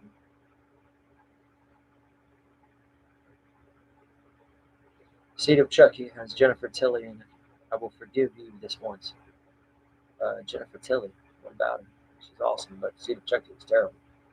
If you like Jennifer Tilly, watch El Padrino or Bride of Chucky. Bride of Chucky was better. When it was just the kids, Joe didn't stick around. Oh, yeah. I can tell. It seems like he watched the horror movies with the kids when Jim was there, but someone had to get the kids into horror movies. I disagree. I disagree. I came into horror movies all on my own growing up. Oh man, all I had to do, I was in the theater. The first horror movie I ever saw was in a theater, and I went to. I don't even remember what me and my uncle went to go see. It was like The Lion King or something. But I went to the bathroom and I walked into Jason Goes to Hell, and I came in that part where the cop takes the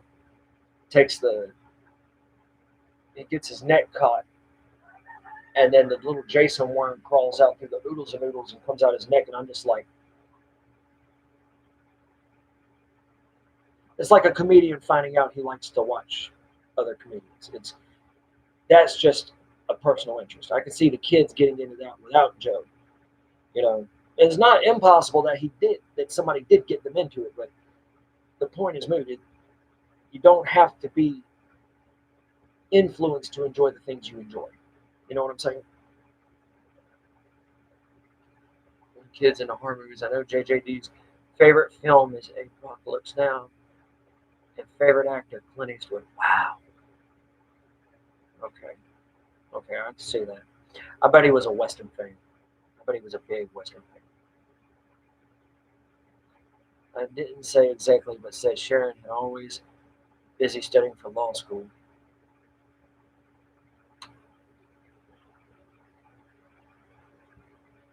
Okay, so for whatever reason, D'Angelo and Sharon are playing house.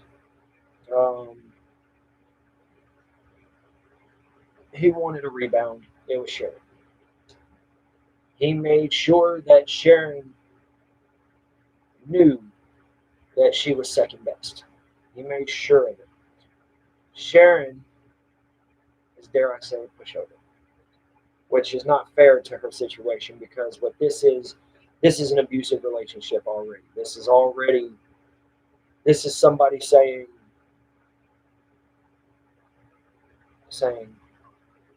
I know he loves me, he's powerless, and things will get better. And she's it's kind of like JJD. They're a lot alike because what she instead of being a deviant criminal, she goes into law and studies. But they just basically two avatars living together for 10 years.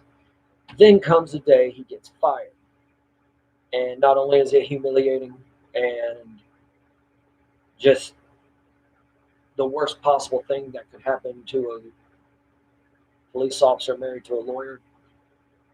I think to save face, JJD just basically begged Sharon, like, look, I'll get better. You wanted kids, right? We'll have kids. Even if she didn't want kids, she's like, okay, Joe, I'll do that. Only now that he's locked up does she feel like, it seems to me, at least to me, I know a lot of people have a different opinion on this, but at least to me, it seems like she feels that now he's in jail, he can't get to her. And I'm not saying she knew anything. Do not get that twisted. But their relationship was always toxic. Them living apart seemed to be the better years for everybody.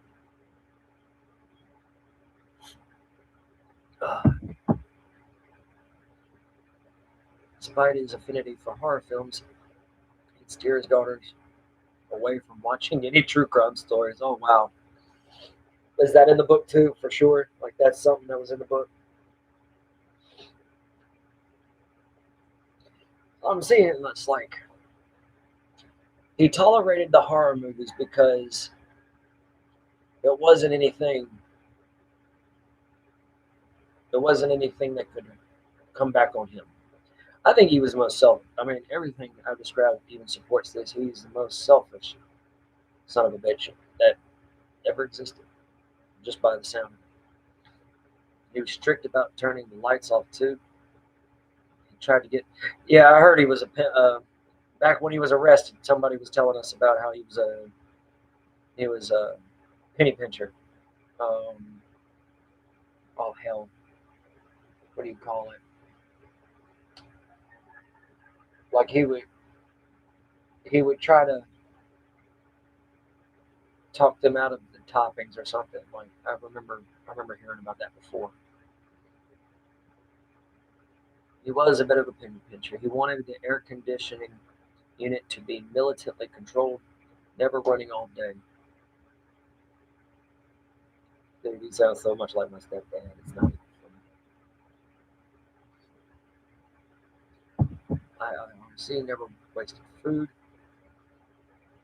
making small portions so nothing wasted. And that's practical.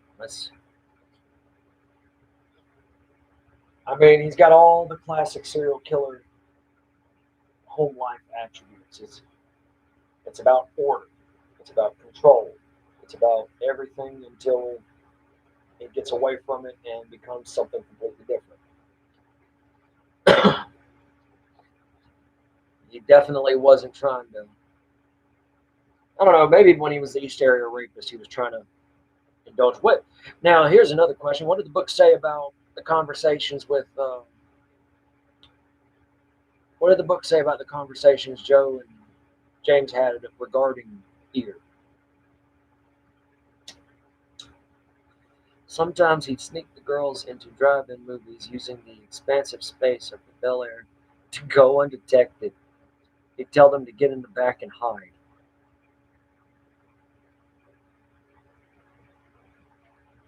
I'm not from the '70s, but that actually doesn't sound that the equivalent of sneaking a six pack into the theater.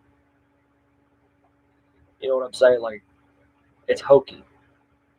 It's a hokey penny pinching movie.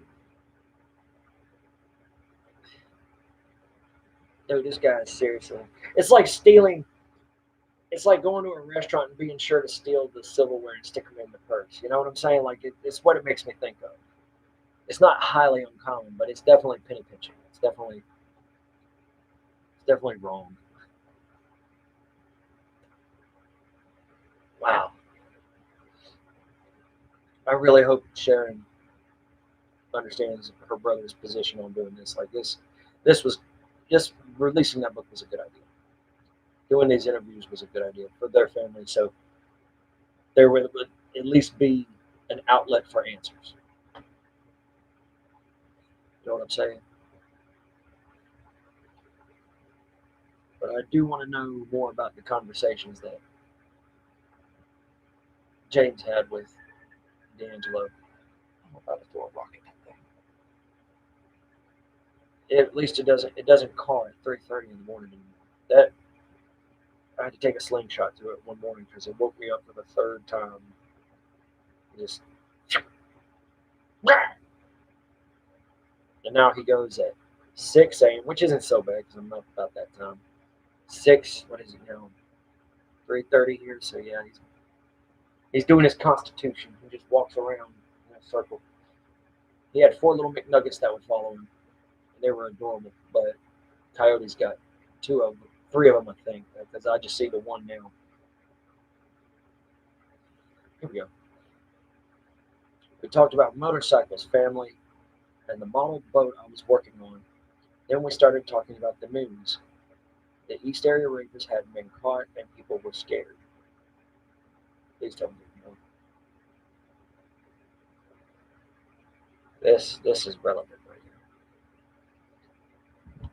I'm about to listen to Mike's podcast tonight because I wanted to wait a little while to do it because I always wait for these things. Not only because I'm kind of busy, but especially when I listen to Mike's podcast, I like to sit down.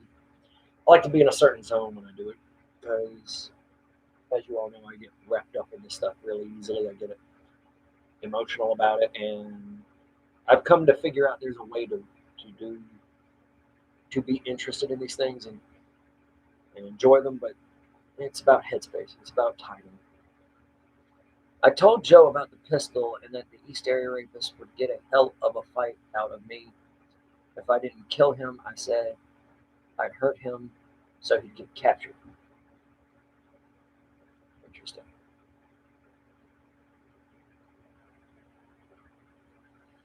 Now, Joe's reply. Joe played his role perfectly. He told me my home security was in good shape I took him around the house to show him the window locks and sticks I put in the windows. Should pay attention to at night. Is there a citation for the year that this conversation took place? With brotherly concern, he checked all the security adjustments I made. He told me what kind of strange sights and sounds I should pay attention to at night. That's insane. That's insane.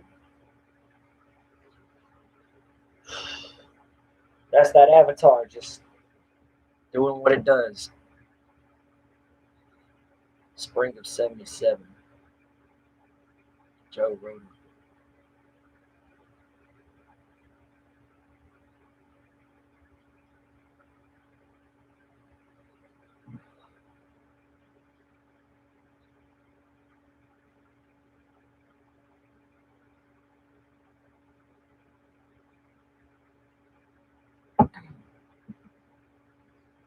Hmm.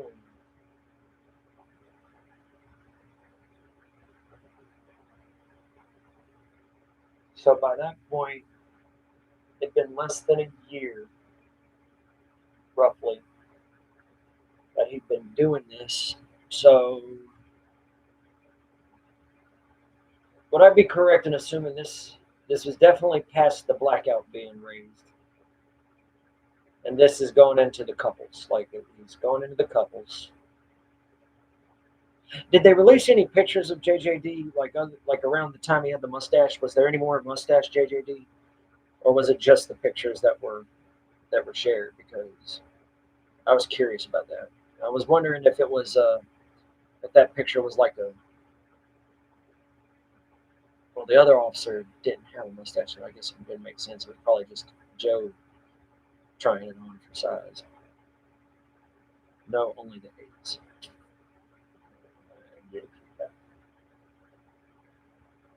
Well, I was happy to see it. Like seeing that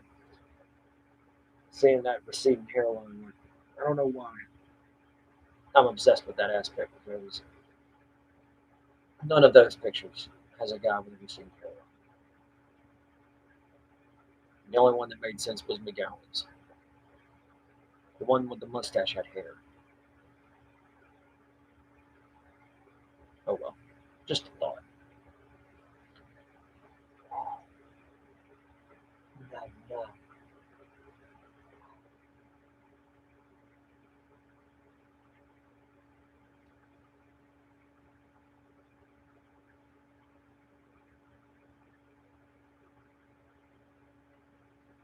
No, that's a bit evil. Let's see. Were there any other conversations that they had regarding the ear? And were there any for the murders he was convicted of? Were there any incidents around those times? I know I saw the one about the Ventura murders being a pit stop on the way to visit Sharon. I saw that. I did want to point out one wacky picture thing, if I might. Go for it. Go for it.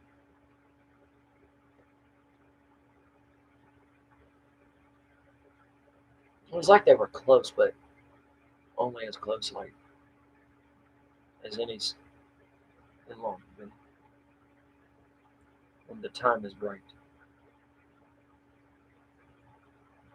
No, go for it. Go for it. A little. I'm starting to lose steam, so go for it. I'm sitting. I've lost my concentration on the 4 or 5 different things we were doing. I'm kind of disheartened by the horror movie approach now. Now that I understand a little bit more about it, it seems to me like my stepdad hated me watching horror movies. I remember that he hated it. I remember there were times he would take my VHS tapes and snap them in half. He hated them. But sometimes he would tolerate them in order to, do what he wanted. So I'm starting to think it's kind of the same thing with D'Angelo. The picture of him in the easy chair with his niece. All right, what about it? I mean, it looks honestly to me, it looks outright terrifying. Like it, hands down, the most disturbing picture I've seen of him. Knowing all we know.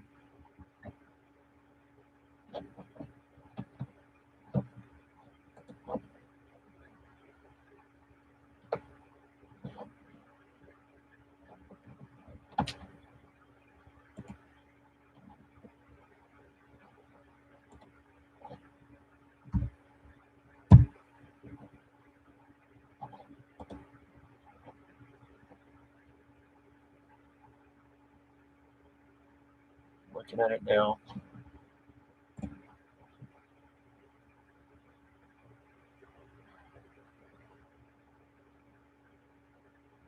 There is a picture on the wall of a woman breastfeeding.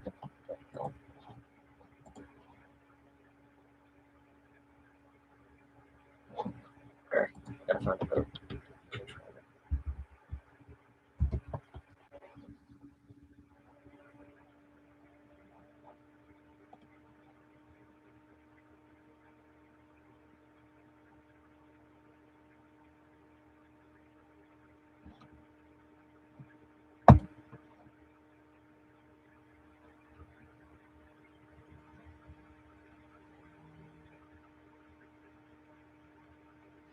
Dude, I'm looking at this picture of him like right after he got arrested and his appearance last week, side by side.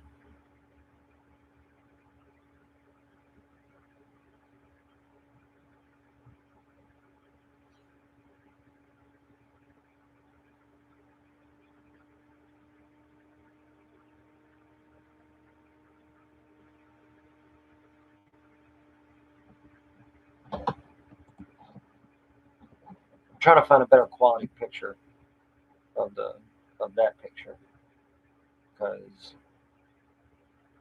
that one comes off a little small.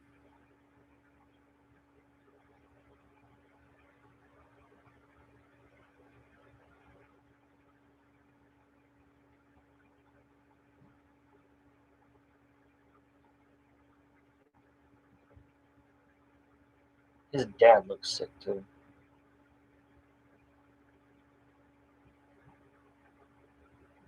Oh, any mention in the book on his siblings, on D'Angelo's sisters? It really seemed like he was just surrounded by women.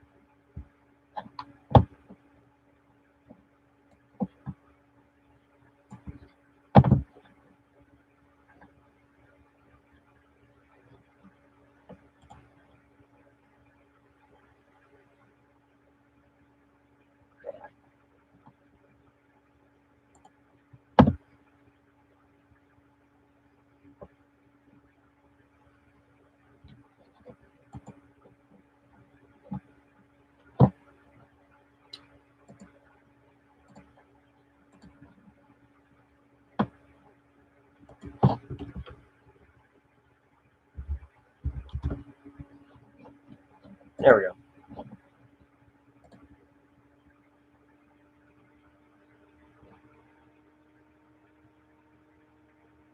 Oh, you weren't kidding.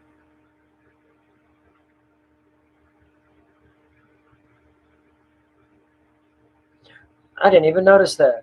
The first time I looked at it, I didn't even notice that. Wow. So this is the 80s. Is the phone off the hook?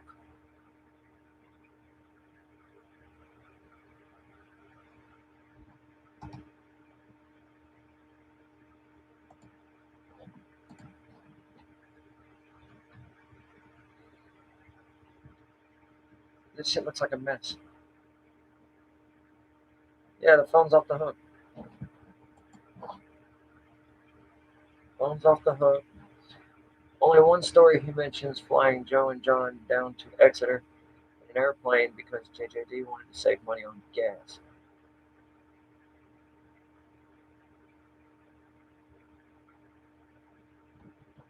Phone is off the hook. There's so much weird about this picture. The cabinets are open. You can kind of see the person taking the picture in the reflection of the lamp. I want to say it's either an empty Coke or a beer bottle behind the phone. Just chilling. What's that, a bowling ball? Or a balloon? He's reading the magazine. It just looks terrifying. The whole thing about it just looks like that's actually like genuinely scary if you think about it. Just about everything in that picture has been analyzed. Oh no shit! Like everything about it, like it looks like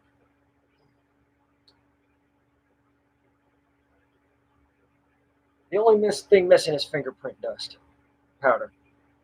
That's the only thing missing. It looks like somebody came in there. The East Air Rapist came in there, did his thing, then left, and then Joe came back in and just sat down and was chilling with his niece. That's what it looks like. Like everything is there. I'm looking for dishes. What is that? Oh.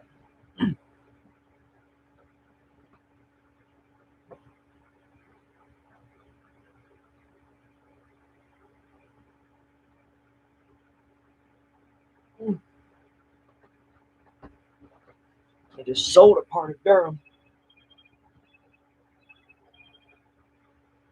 Lucky! Oh, mother dick. This one, man, my neighbor won the freaking 200,000 education lottery. Everybody's been playing that. I'm sorry, that just blew my mind. $200,000.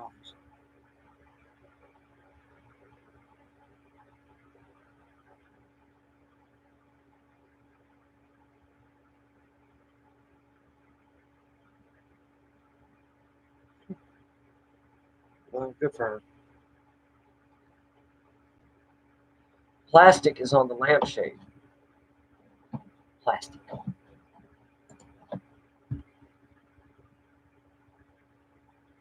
To the right, right? Well, I mean, the material that the lamp is made of, I can see, I can almost see the person with the camera kind of standing there, but it's warped. The way I try to base it off is I look to the left of it and see if you can see D'Angelo or his niece like reflected off of it. Yeah, I'm sure everybody has already analyzed the hell out of this. Like, what is that in front of the phone? I almost thought it was a cell phone, but I'm like, no, that ain't right. Oh, it's a remote. It's a television remote. Holy crap. Everything's there. Everything. You turned the ski mask into a sock. Your neighbor won 200,000. Yes, Miss Tennant. Good for her. The lottery. I don't know about where you live, but it's big here. It's a very big. She was just in there doing scratch offs last week. She was just doing scratch offs.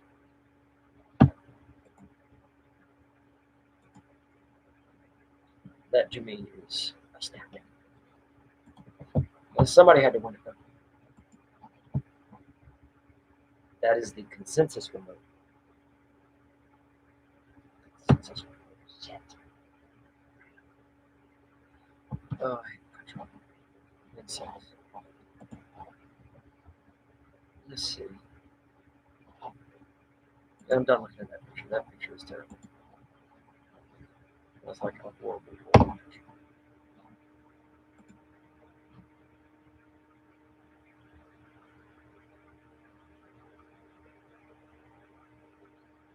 Oh, D'Angelo.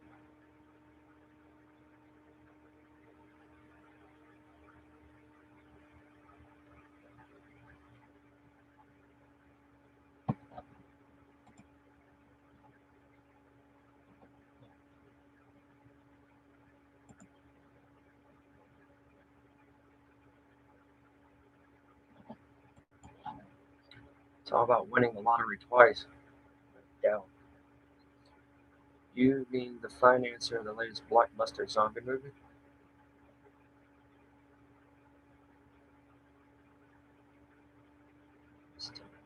That one went over my head. I recently haven't seen. I haven't seen a decent horror movie with zombies in it since Train to Busan. That was the last really good one. I'm not a fan of running zombies, but that one was that one was pretty lit.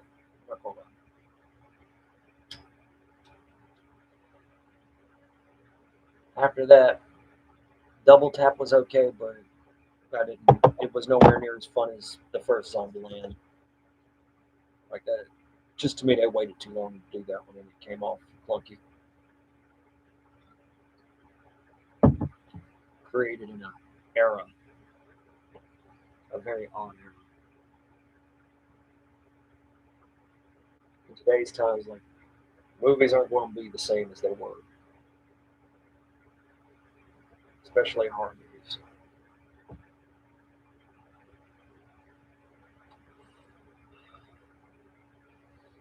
I mean, I can understand creativity causing people to think that the art is what causes shit to go. It's not.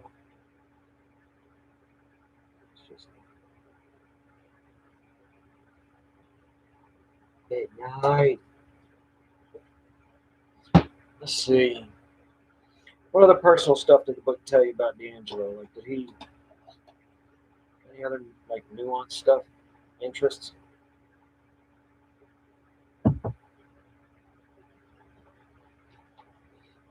Did he smoke? I'm pretty much under the conclusion that he smoked.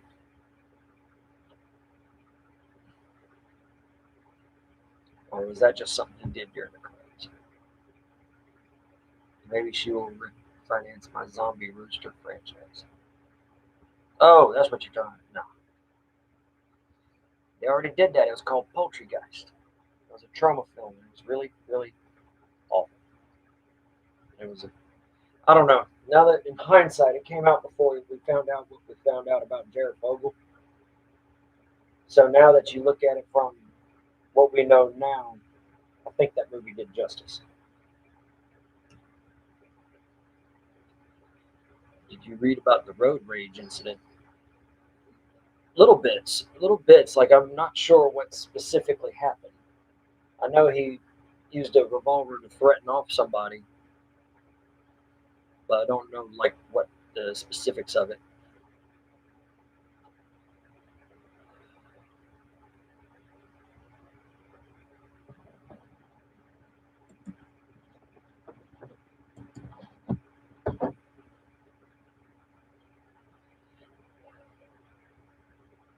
Just something curious. I'm curious about now. Like apparently, Mr. Huddle was just close enough to actually see him for who he was. Just close enough.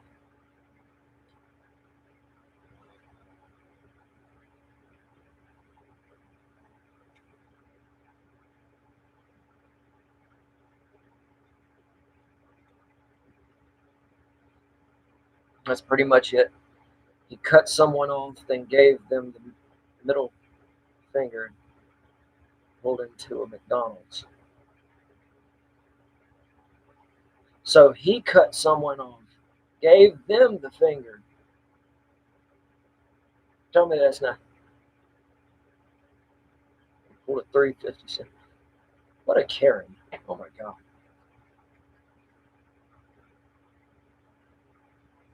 Yeah, he pulled, yeah, remember that he whipped out the 357. But wait a second.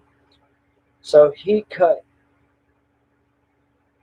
Here's D'Angelo. Here's the other car. D'Angelo cuts them off, flips them off, and the finger is what led to the altercation.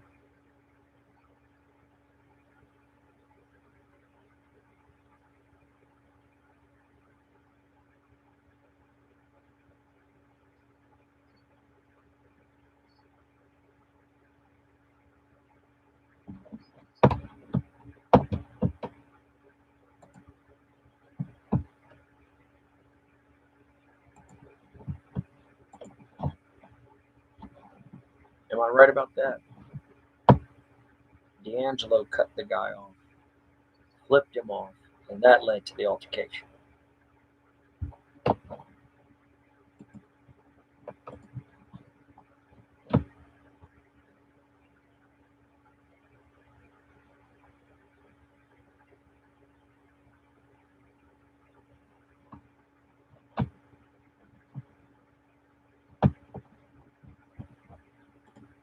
Yeah, if you're going to do a little moderating, trying to figure out how to go approach doing this.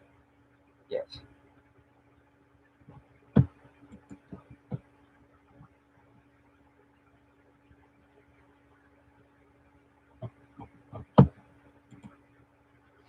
first thing that comes to my head when I think of that, I don't know who it was, but a couple years ago, somebody,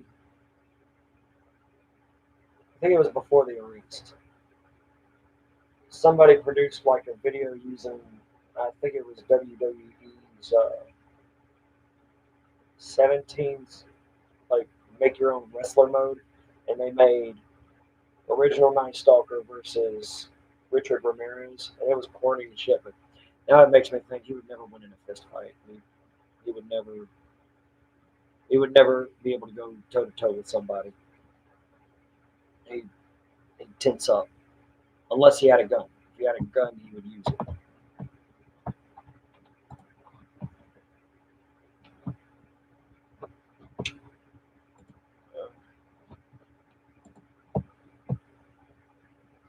For those of you wondering when I actually listen to the podcast, it is during the drives at work. So I'm downloading that for my evening.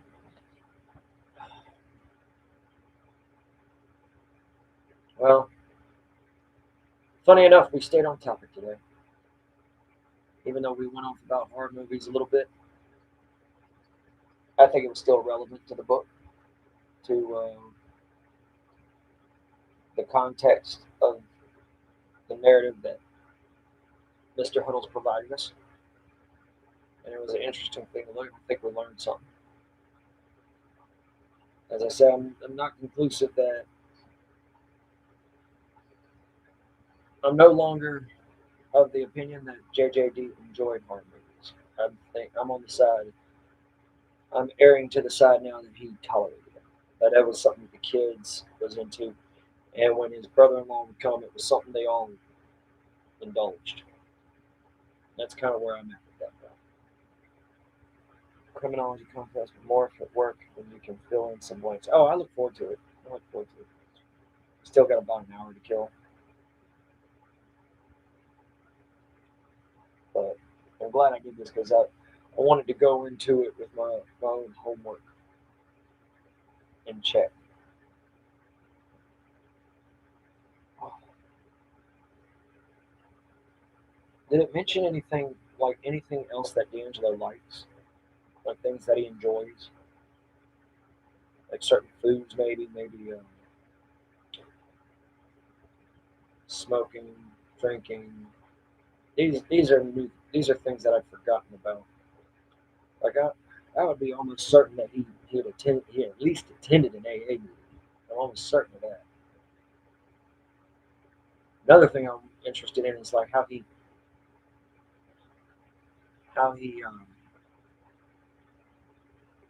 You asked about sisters. There is a poster on the board that claims to be the son of the sisters and says he is writing a book.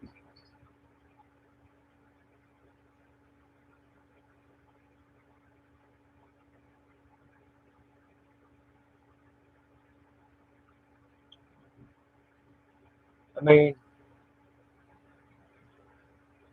until we know,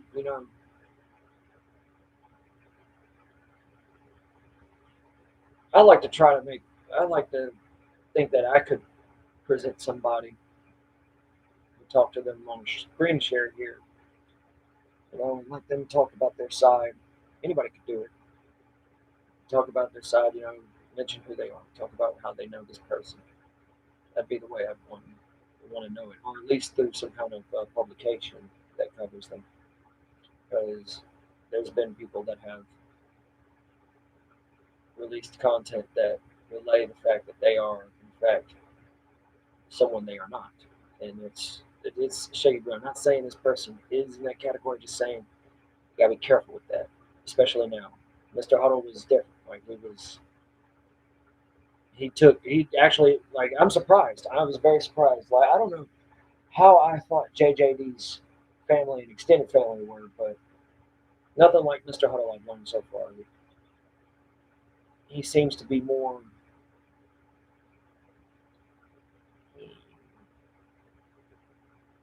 He seems to be more grounded than I initially presumed. The wrestling video is insane. Here has no fans. I remember watching that whole thing. And I'm just this was it was before we know who he was. And after everything we learned, it's like no way, no way. Richard Ramirez would have ended him. I have no doubts. It was a stupid video, but it's like an episode of Honey Boo Boo. Like you just can't, like when you're watching, you're like, really, or the Kardashians or something, like, really, and you just can't stop watching. He said that Joe didn't drink beer with him, so he was surprised to hear her drink beer. So that tells me it's the smoking and the beer was a deflection. I still think he was alcoholic. I think he was in control of it. But I mean, in that picture right there, that's an empty beer bottle. There's something Mr. Huddle's missing.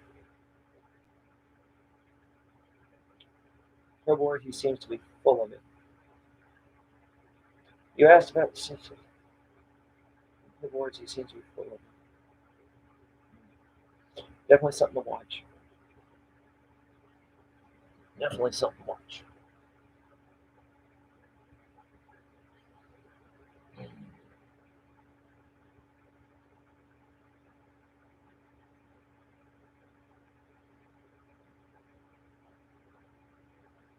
So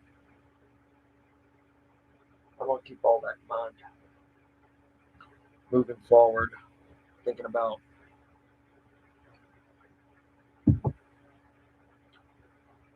I don't know if I'm ready for more books.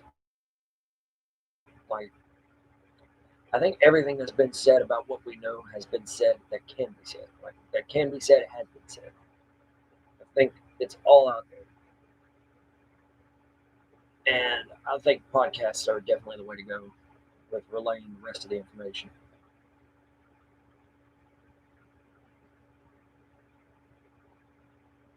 I always wanted to do a podcast, but I don't have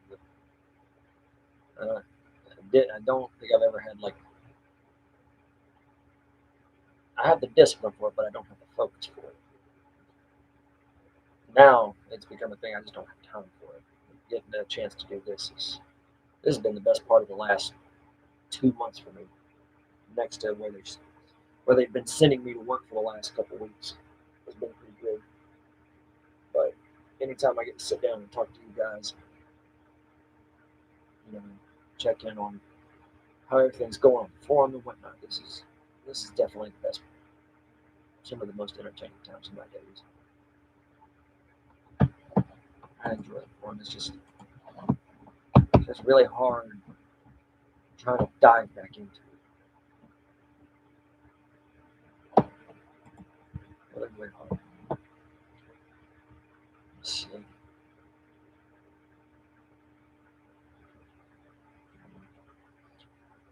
trying to think of any other things that I'd like have to know.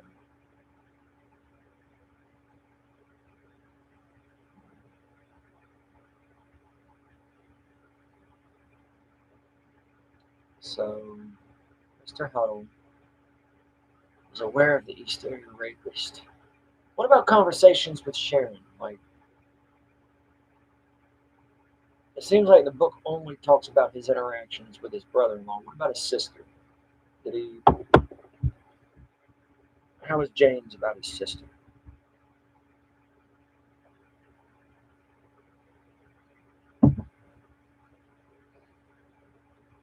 Any part of your day spent with me, Wesley, is the best part. Let me assure you of that. That is the saddest thing and the That is the most touching and saddest thing I've ever heard. Thank you so much. That is so that is so kind. I appreciate that so much. Rainbow says nothing book says nothing about Sharon. It also says he doesn't remember. What? Ooh. Mm, how convenient. Well, maybe it's just him and D'Angelo didn't interact like that. Maybe they just didn't. I'm trying to think of this Jerry thing. Like, how did that come from? I know what he's trying to do, but I'm trying to remember which. I think it was Seed Chuck he got that from. And there's a ton of movies that do that, like Fight Club or something. Pretty love that. Don't think that Mr. Huddle knew JJD that well. That's the conclusion I come to. It seems like he was definitely an in-law, you know, and only as such, just in passing.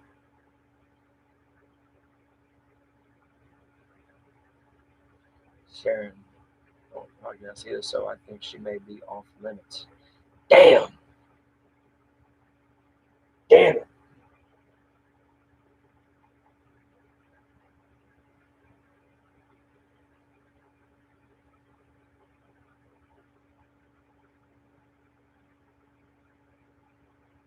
I don't blame her. I don't blame her at all. That would explain the 81, 86 separation. Like, that make sense. Because I mean, all right. Here's the only question that could be relevant to that. Did because we know that Mr. Huddle has mentioned at least once that D'Angelo made it clear that Sharon was his second best. And in that regard, did he ever say anything like along the lines of like, I don't think this guy is good enough for my sister? Because honestly, I mean, if she's off limits, it makes sense because she's been off limits from my mother.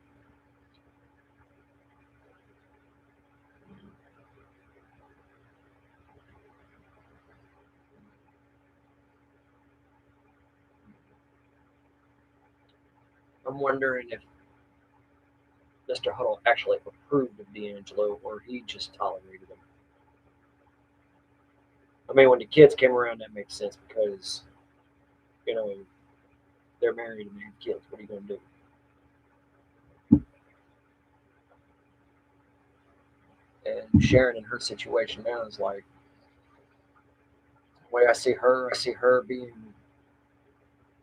she's in this corner, like she don't know what to do with it. It's all shocking, all disturbing, all wrong, and she's done her part in it to be forthcoming, and she doesn't, she don't know the public anything. The way I look at it, I think she was abused at this point, more than mentally and emotionally. But that's my assumption. Nine nine.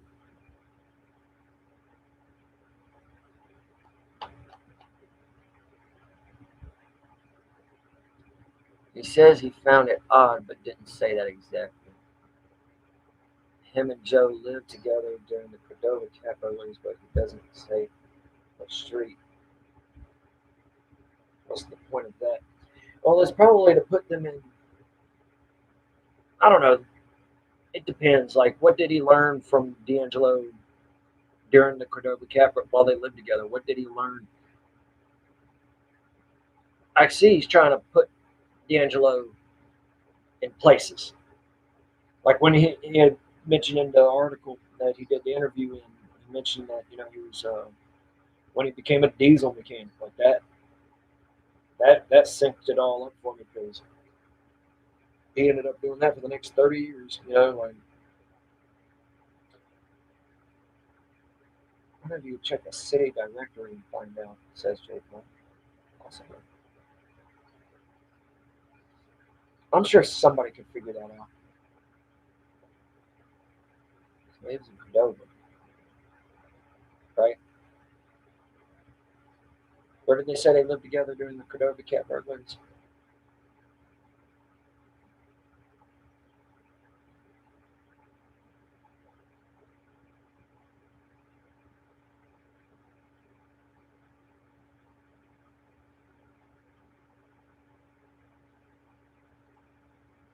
Morph's goals and your goals are different. What do you mean? I think, well, Morph, the way I know him, he's going to be as respectful to the person he's talking to that's donating the time.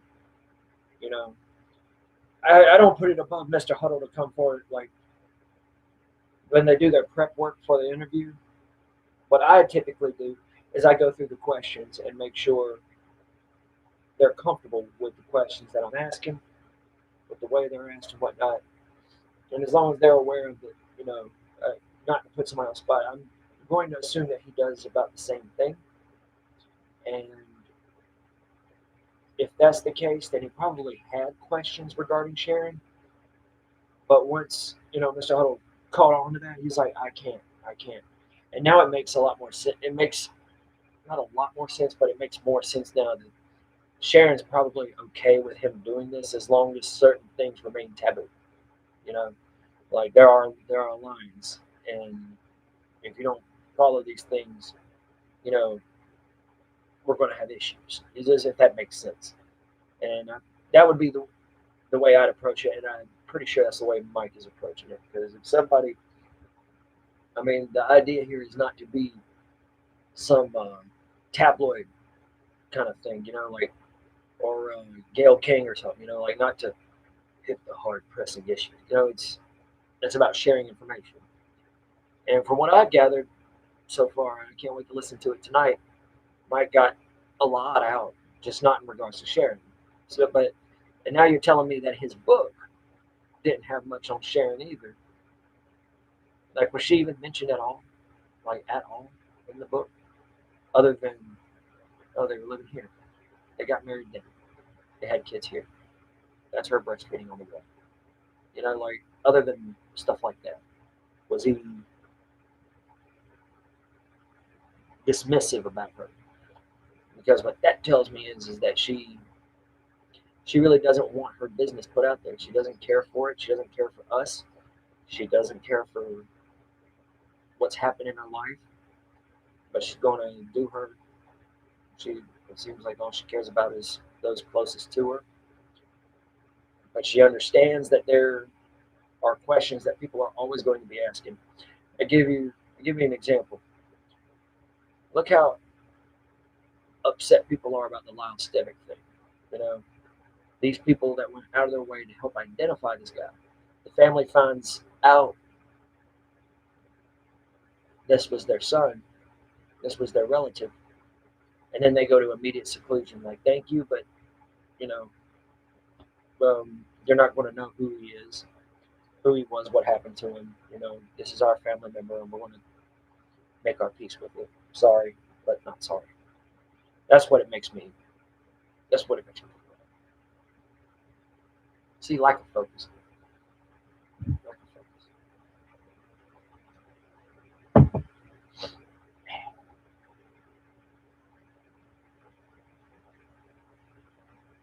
I don't know. My goals would be the same.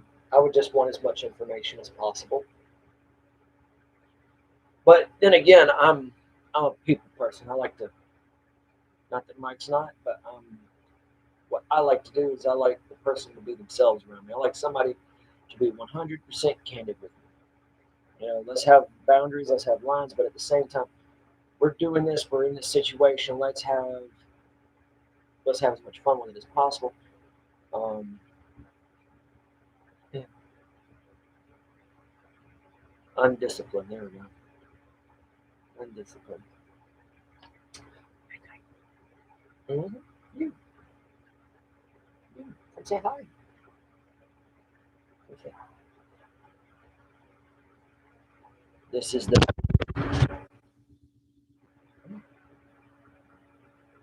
You've been staring all day.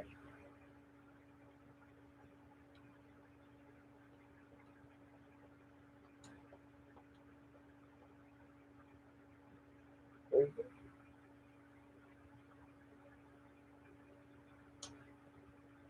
Of course, somebody comes up. Say hello. This is the night. Night. This is them. Say hi. Oh, no.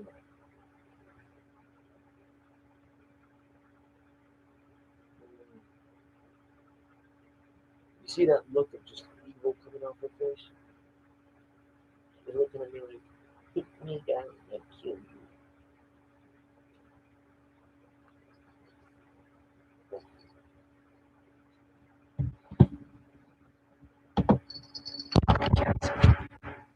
Oh, I try to be, um, I try to be super personal. I'll kick back, drink, smoke, throw down. This is Wesley, like I don't want people to think that I'm anything other than that. And I can attest to it. Mike is 110% who Mike is in his show. He is, and he's my friend, and I respect him totally. I wish I had the focus he had. I wish I had that. It's very hard for me to retain focus, you know, and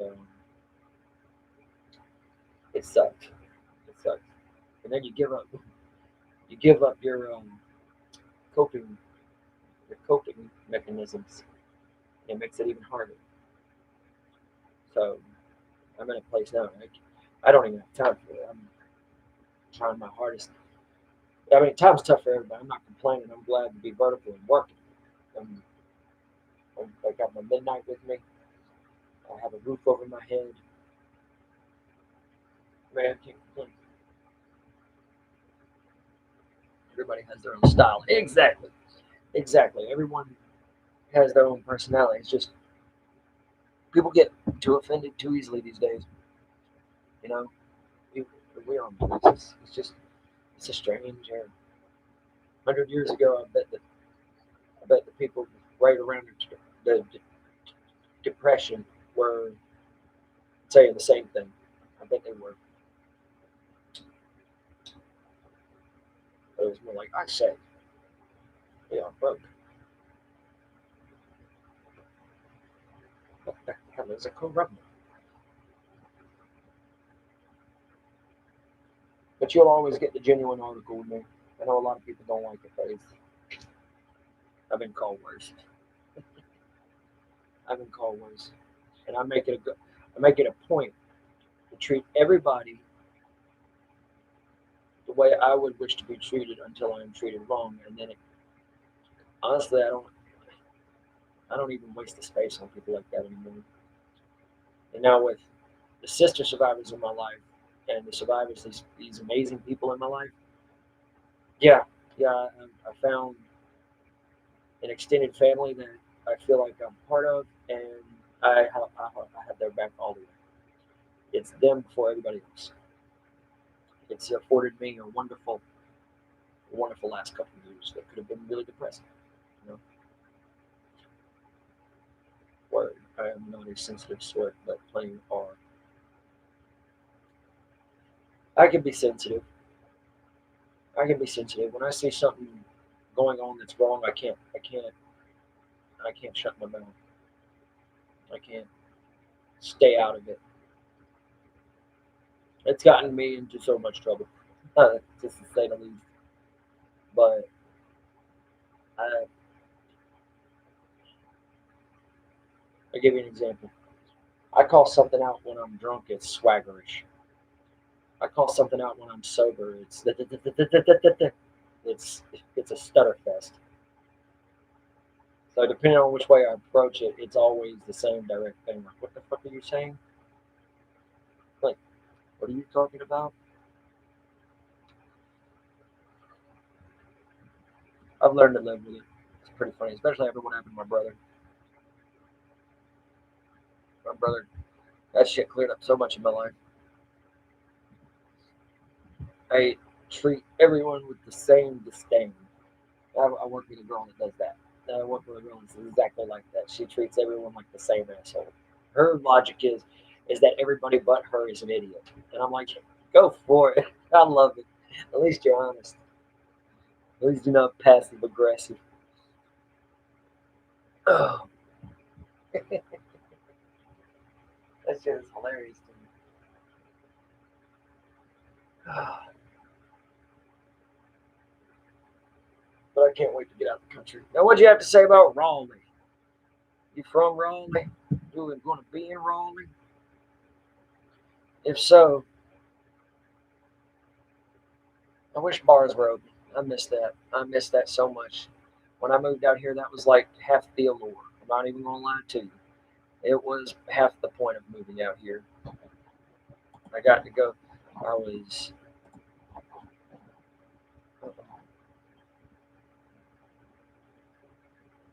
laughing, son. Oh, remember all the times you felt that. I'm sorry, I got caught off guard on the Shopbox Gold Rusher's quote there. That's pretty meaningful. See, lack of focus. I can't retain focus for more than a few minutes. Then the brain bounces around. That's why I found cats so simple. I like the country. I don't. I don't. I feel like a fat Daryl Dixon out here.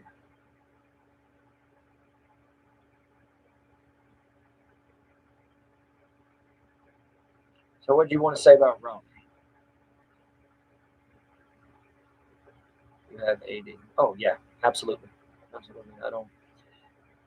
When I was growing up, they had me on like 500 milligrams of Adderall at one point. Like right around time of military school, they I got onto that. Of course, before that it was Ritalin, and Ritalin's kind of like bing, bing, bing, bing, bing. You know, Adderall, the extended release was successful. Like that was the most successful thing I'd taken. I took it responsibly. I didn't hand out. I appreciated what it did for me. But around here, when you get about to 18, they try to put you on a what's it called? A little pink disc looking thing. I didn't like it. So I just then the people started coming up to me asking me for what I did have, and I just quit taking it. Wish I'd never stopped. Wish I never stopped. That, you know, it's like letting the bird out of the cage, like the ADD bird. God, God, God, God. So yeah, I wish I had that ADHD. Lose some weight. I have to be motivated to go walk in circles.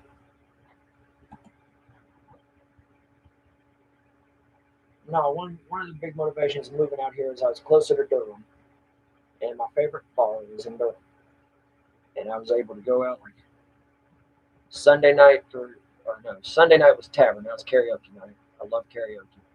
I love the city social life. I love interacting with people. I'm nervous and a bit of an introvert, but at the same time I've got the heart of an extrovert. So it's weird, but these places you find the right place to go to and cut loose. You can't lose until you lose it, and you don't have it. All you're stuck with is yourself and the country.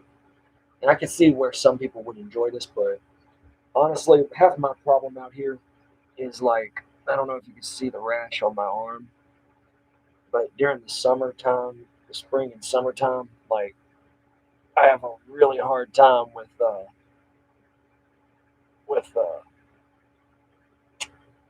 do you put it?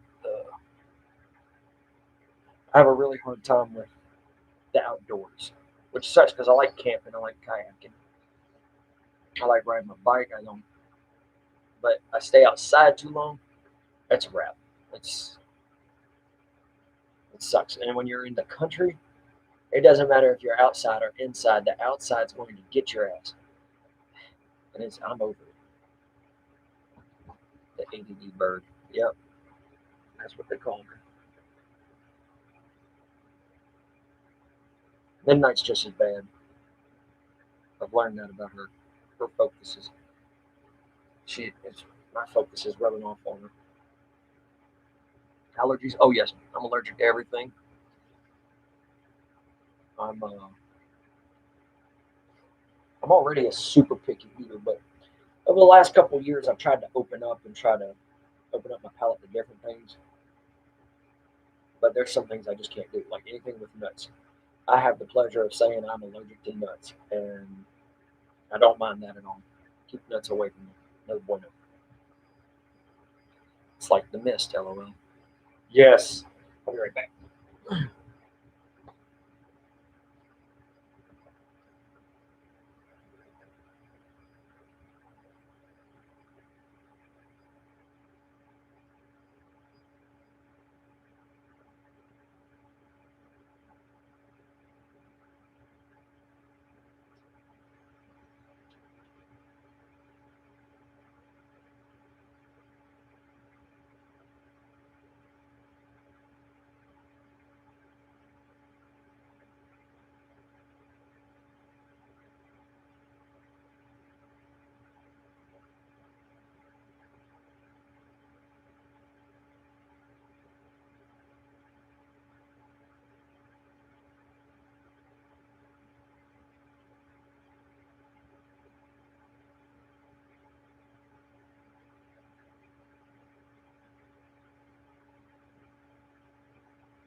Giggity. All right. Got a little bit more time.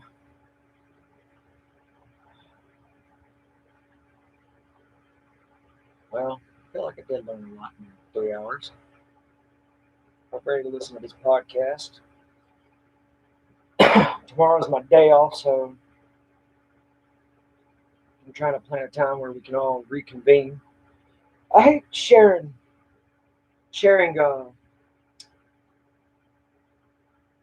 I hate sharing like throwing my live streams in everybody's faces. It's not the point of why I do that. It's just that I know there's people on there who do like to interact with me, and I want to be sure to give them that chance to know that I'm available. And I treat this as like I just caught up on all the mod stuff. Um, all this stuff to take action, but I know things that are going on now. I'm able to interact with you guys, and I'm able to. I feel like I feel like there's a connection between us all, and I enjoy doing that. I don't mean putting in people's faces that really aren't interested in chatting with me, or aren't interested in this. It's okay. I totally get it. I don't blame. I don't blame anybody for being uninterested. It's been a long road. We've all got feelings about each other, you know. But I still appreciate this. I still appreciate being able to hold the forum for everybody.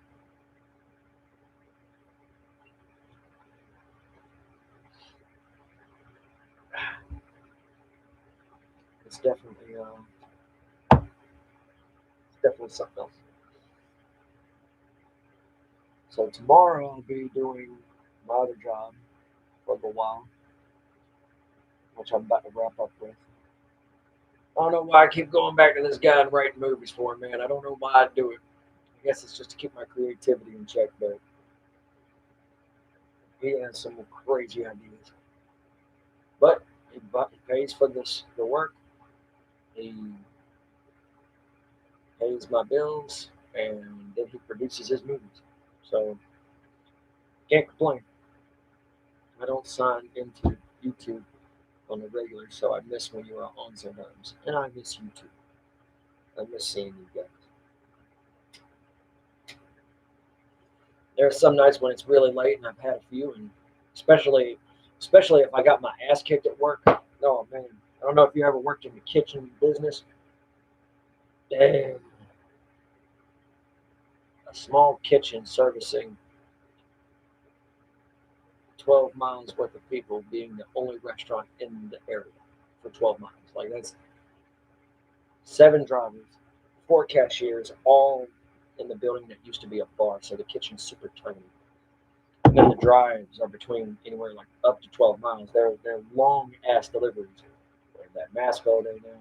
The mask I have fun with. I'm not gonna lie.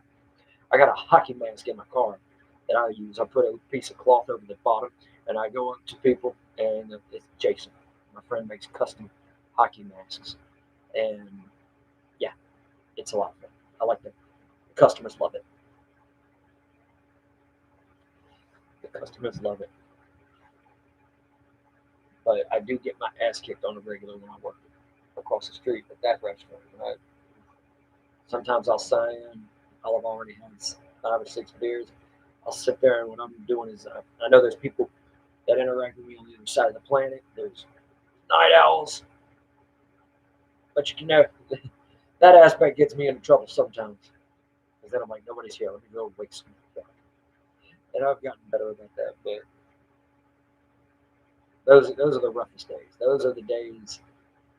Those are the days that like it feels like your ass is so kicked that you have no more ass to be kicked. So they're kicking you through your spine gradually.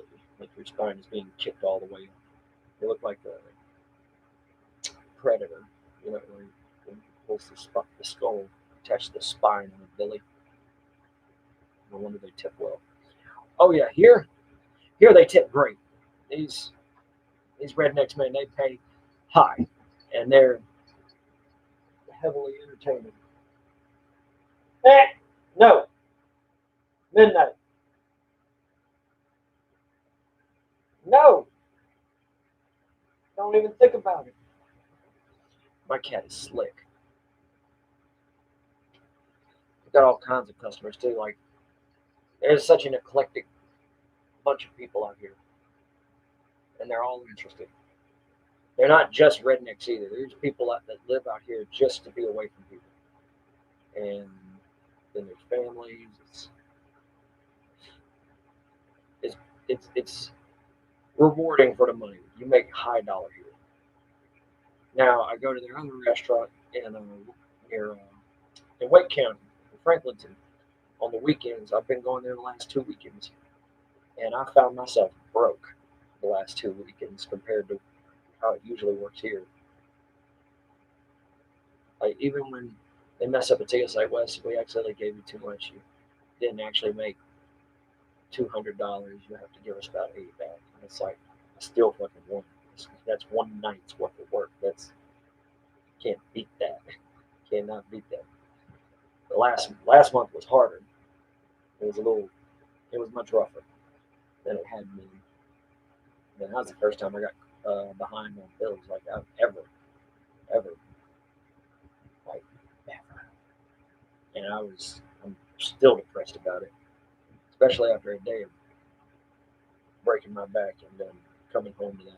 I mean, everybody's got their own cross to bear, and everybody's got their own thing. They have, their own journeys.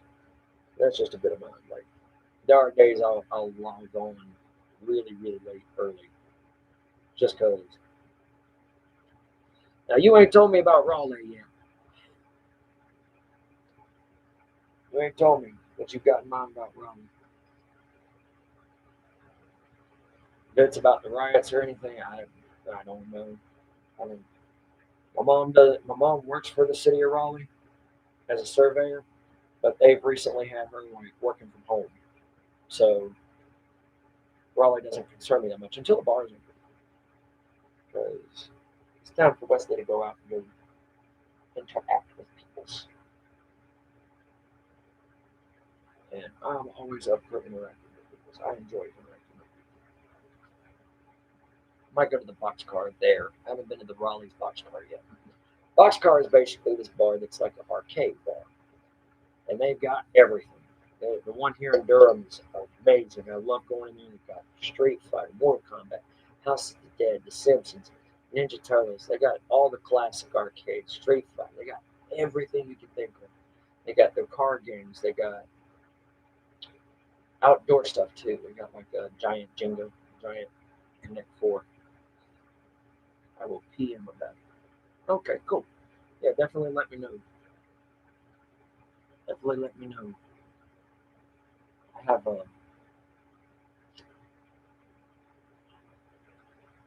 trying to think. They were just talking about going backwards here in North Carolina. They were talking about going backwards, but they may not. And if they do, I know the first place I'm going is the first karaoke bar I found out. That's your mom rolls from Roxbury to Raleigh. Yep, yep. Tell me about it. After everything, before everything with Kip happened, man, it's just him and her living there. He does nothing at all. And then mom, I mean, he works on cars and stuff, but and that's cool. That's neat, necessary. But she held it down.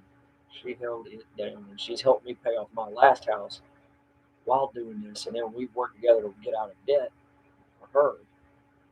And she's the hardest working woman I know. She rides. She would ride to Raleigh every day and ride back to Roxborough. There were times when I was jobless. I would go with her to Raleigh, and while she would work, I would go, see if I could find something to do over there, and we could carpool. And I got to see how she works. I got to see the work of a surveyor. Those people are so underappreciated, and it's a dangerous job because you don't know what some nut job is going to do at any given minute. So I was when the riots and stuff were happening, I was worried about that, but they apparently evacuated all of the Raleigh buildings because she works across from the courthouse where all the shit went down, and they had evacuated the building by like 3, and the protest started at 4. So she got out of there, and that's all that mattered to me. Nothing else mattered. My mom being okay is all that matters to me. She she's awesome, awesome lady. And on that note, she's doing good. She's really into the case now. She is really really interested in finding it. Like after all these years, she is finally like. I think she's seeing the same thing I'm seeing. Like we were discussing it the other day with my mom. Who does G- who does D'Angelo remind you of? She said, "Shut up." I know who's sharing with him. That's depressing shit. But it's something she can relate to, now that she knows like the spectrum. I think that's worked for a lot of people who have only been like lurking in the case. Like I kind of came along and just kind of stick their nose in every once in a while. And now that there's of course answers, and then there's this whole other situation, the D'Angelo situation, the Huddle situation. There's so much more going, so much more going down with it. J Plot says that before JJD was caught, I thought there was a good chance he was a surveyor. One time I thought he was a pizza guy. One time I thought he was a hermaphrodite. Then I found out what a hermaphrodite is. Now I don't think he's a hermaphrodite.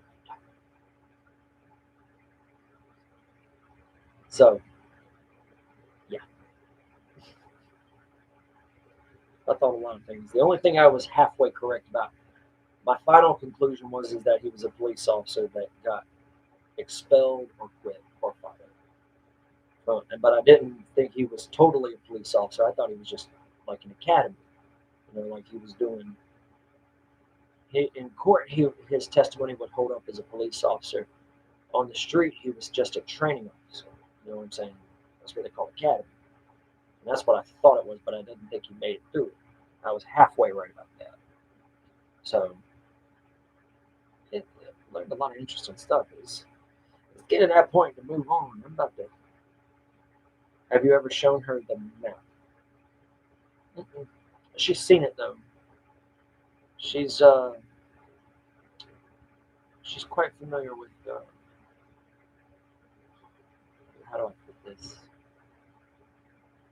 She's familiar with San's work. I remember she was interested in that when me and him were talking more, and he was really, really, really pushing to certain aspects, and she would see me working on it, and I didn't go out of my way to show it to her because honestly, the map to me is it's not a big deal. It's really not. Now that we have D'Angelo, what is there that it can tell us that we can't infer for ourselves? I know that's not a popular aspect to it. I'm more interested in learning, like, did he actually everything I other than the horror movie stuff? I really don't movie stuff in general. I'd like to know, but everything else, I'm pretty much satisfied with the conclusion that has been reached up to this point.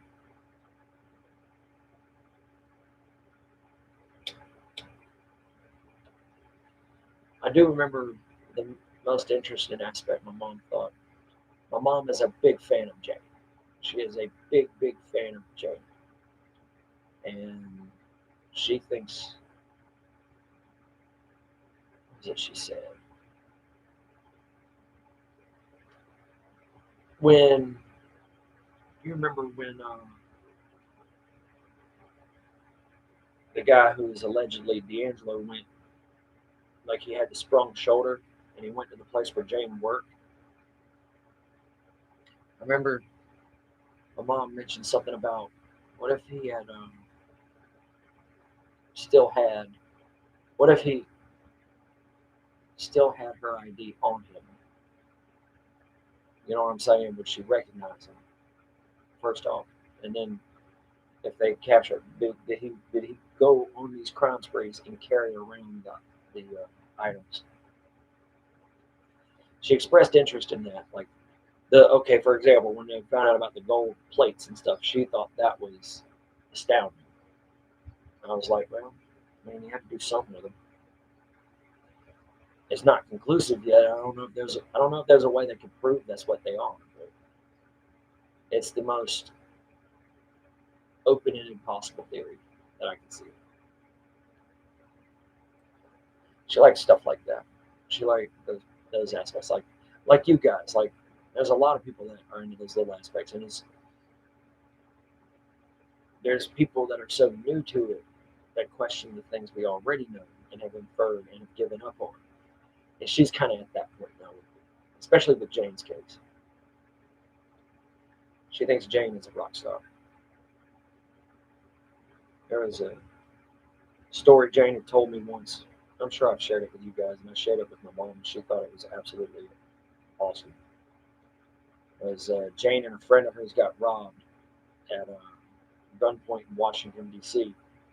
And the friend was freaking out, and Jane's like, "Not this shit again." So she like rolls her wedding ring back, and it's like she's going into her purse a specific way to like give him cash because she doesn't want him to take credit cards.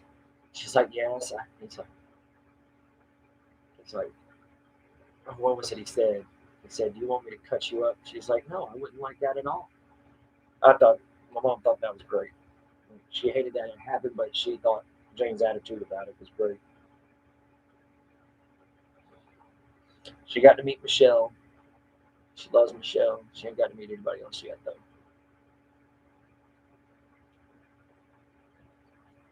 But what she's really following now, she's looking into Sharon's life pretty hard. Like she wants to know like what was Sharon's deal in Los Angeles, and she's curious about that.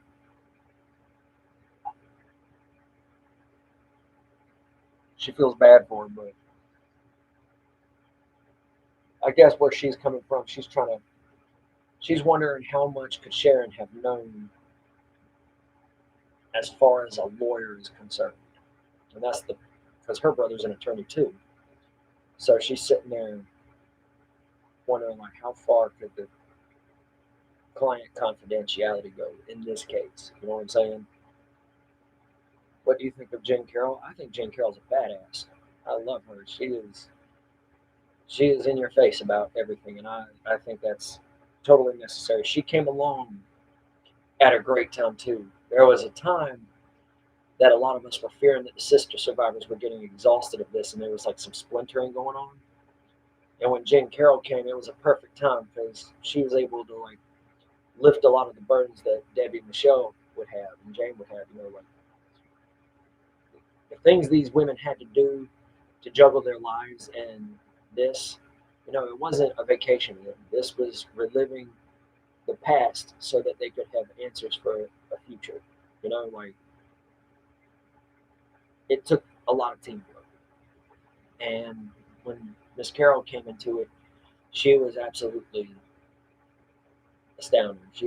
She had answers to questions that we wouldn't get the real like legit answers still until the arrest.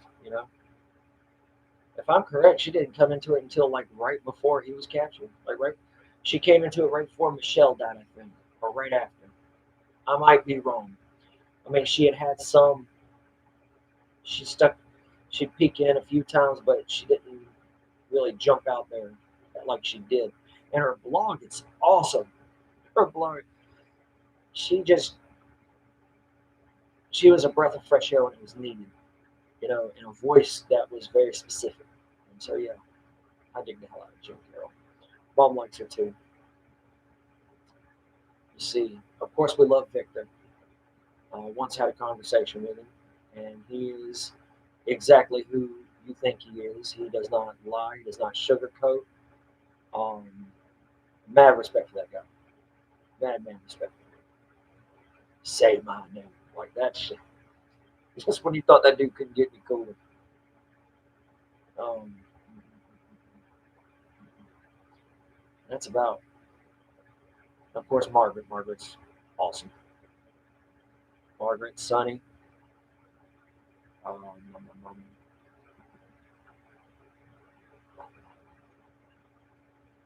it's about all that I've met. It's about all the ones I've met or have followed up on. Now I know there's a lot that came forward after the arrest.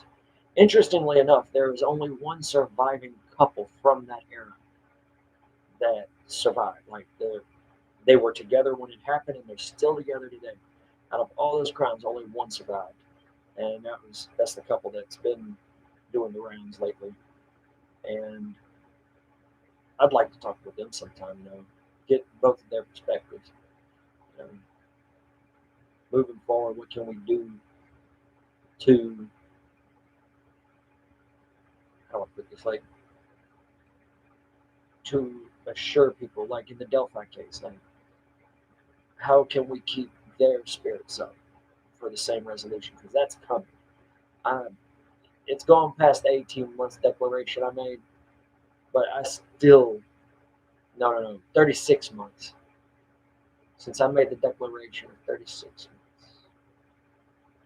I wasn't 42. I think it kept rising with the charges for everything we learned about JJD that he was, while he was at large, yeah, I'd go all the way back and say for every year that's a month, the Delphi case will be solved within that amount of months. And I think it came to 42, and if that's the case, we're still in it. We're still in it. It's still 2 years, 24. It's almost there. It's like 36 months now. Yeah, they are on episode 2 of Going in the Dark. Oh, wow. All that shop stuff about Paris is in regard to them since they were going there. Oh, wow. Now I've got to see it. Even if it's not going so well, I got to go support them. And on that note, it's time for me to go listen to a podcast at work. Guys, it's been fun. Um, I will try to jump on after work for a little while. I probably won't shout it out like I did today because, as I said, I don't want to annoy people with it. But it was fun talking to you guys. It's great catching up as always. Please, please, please take care of yourselves, and I'll see you soon. Peace.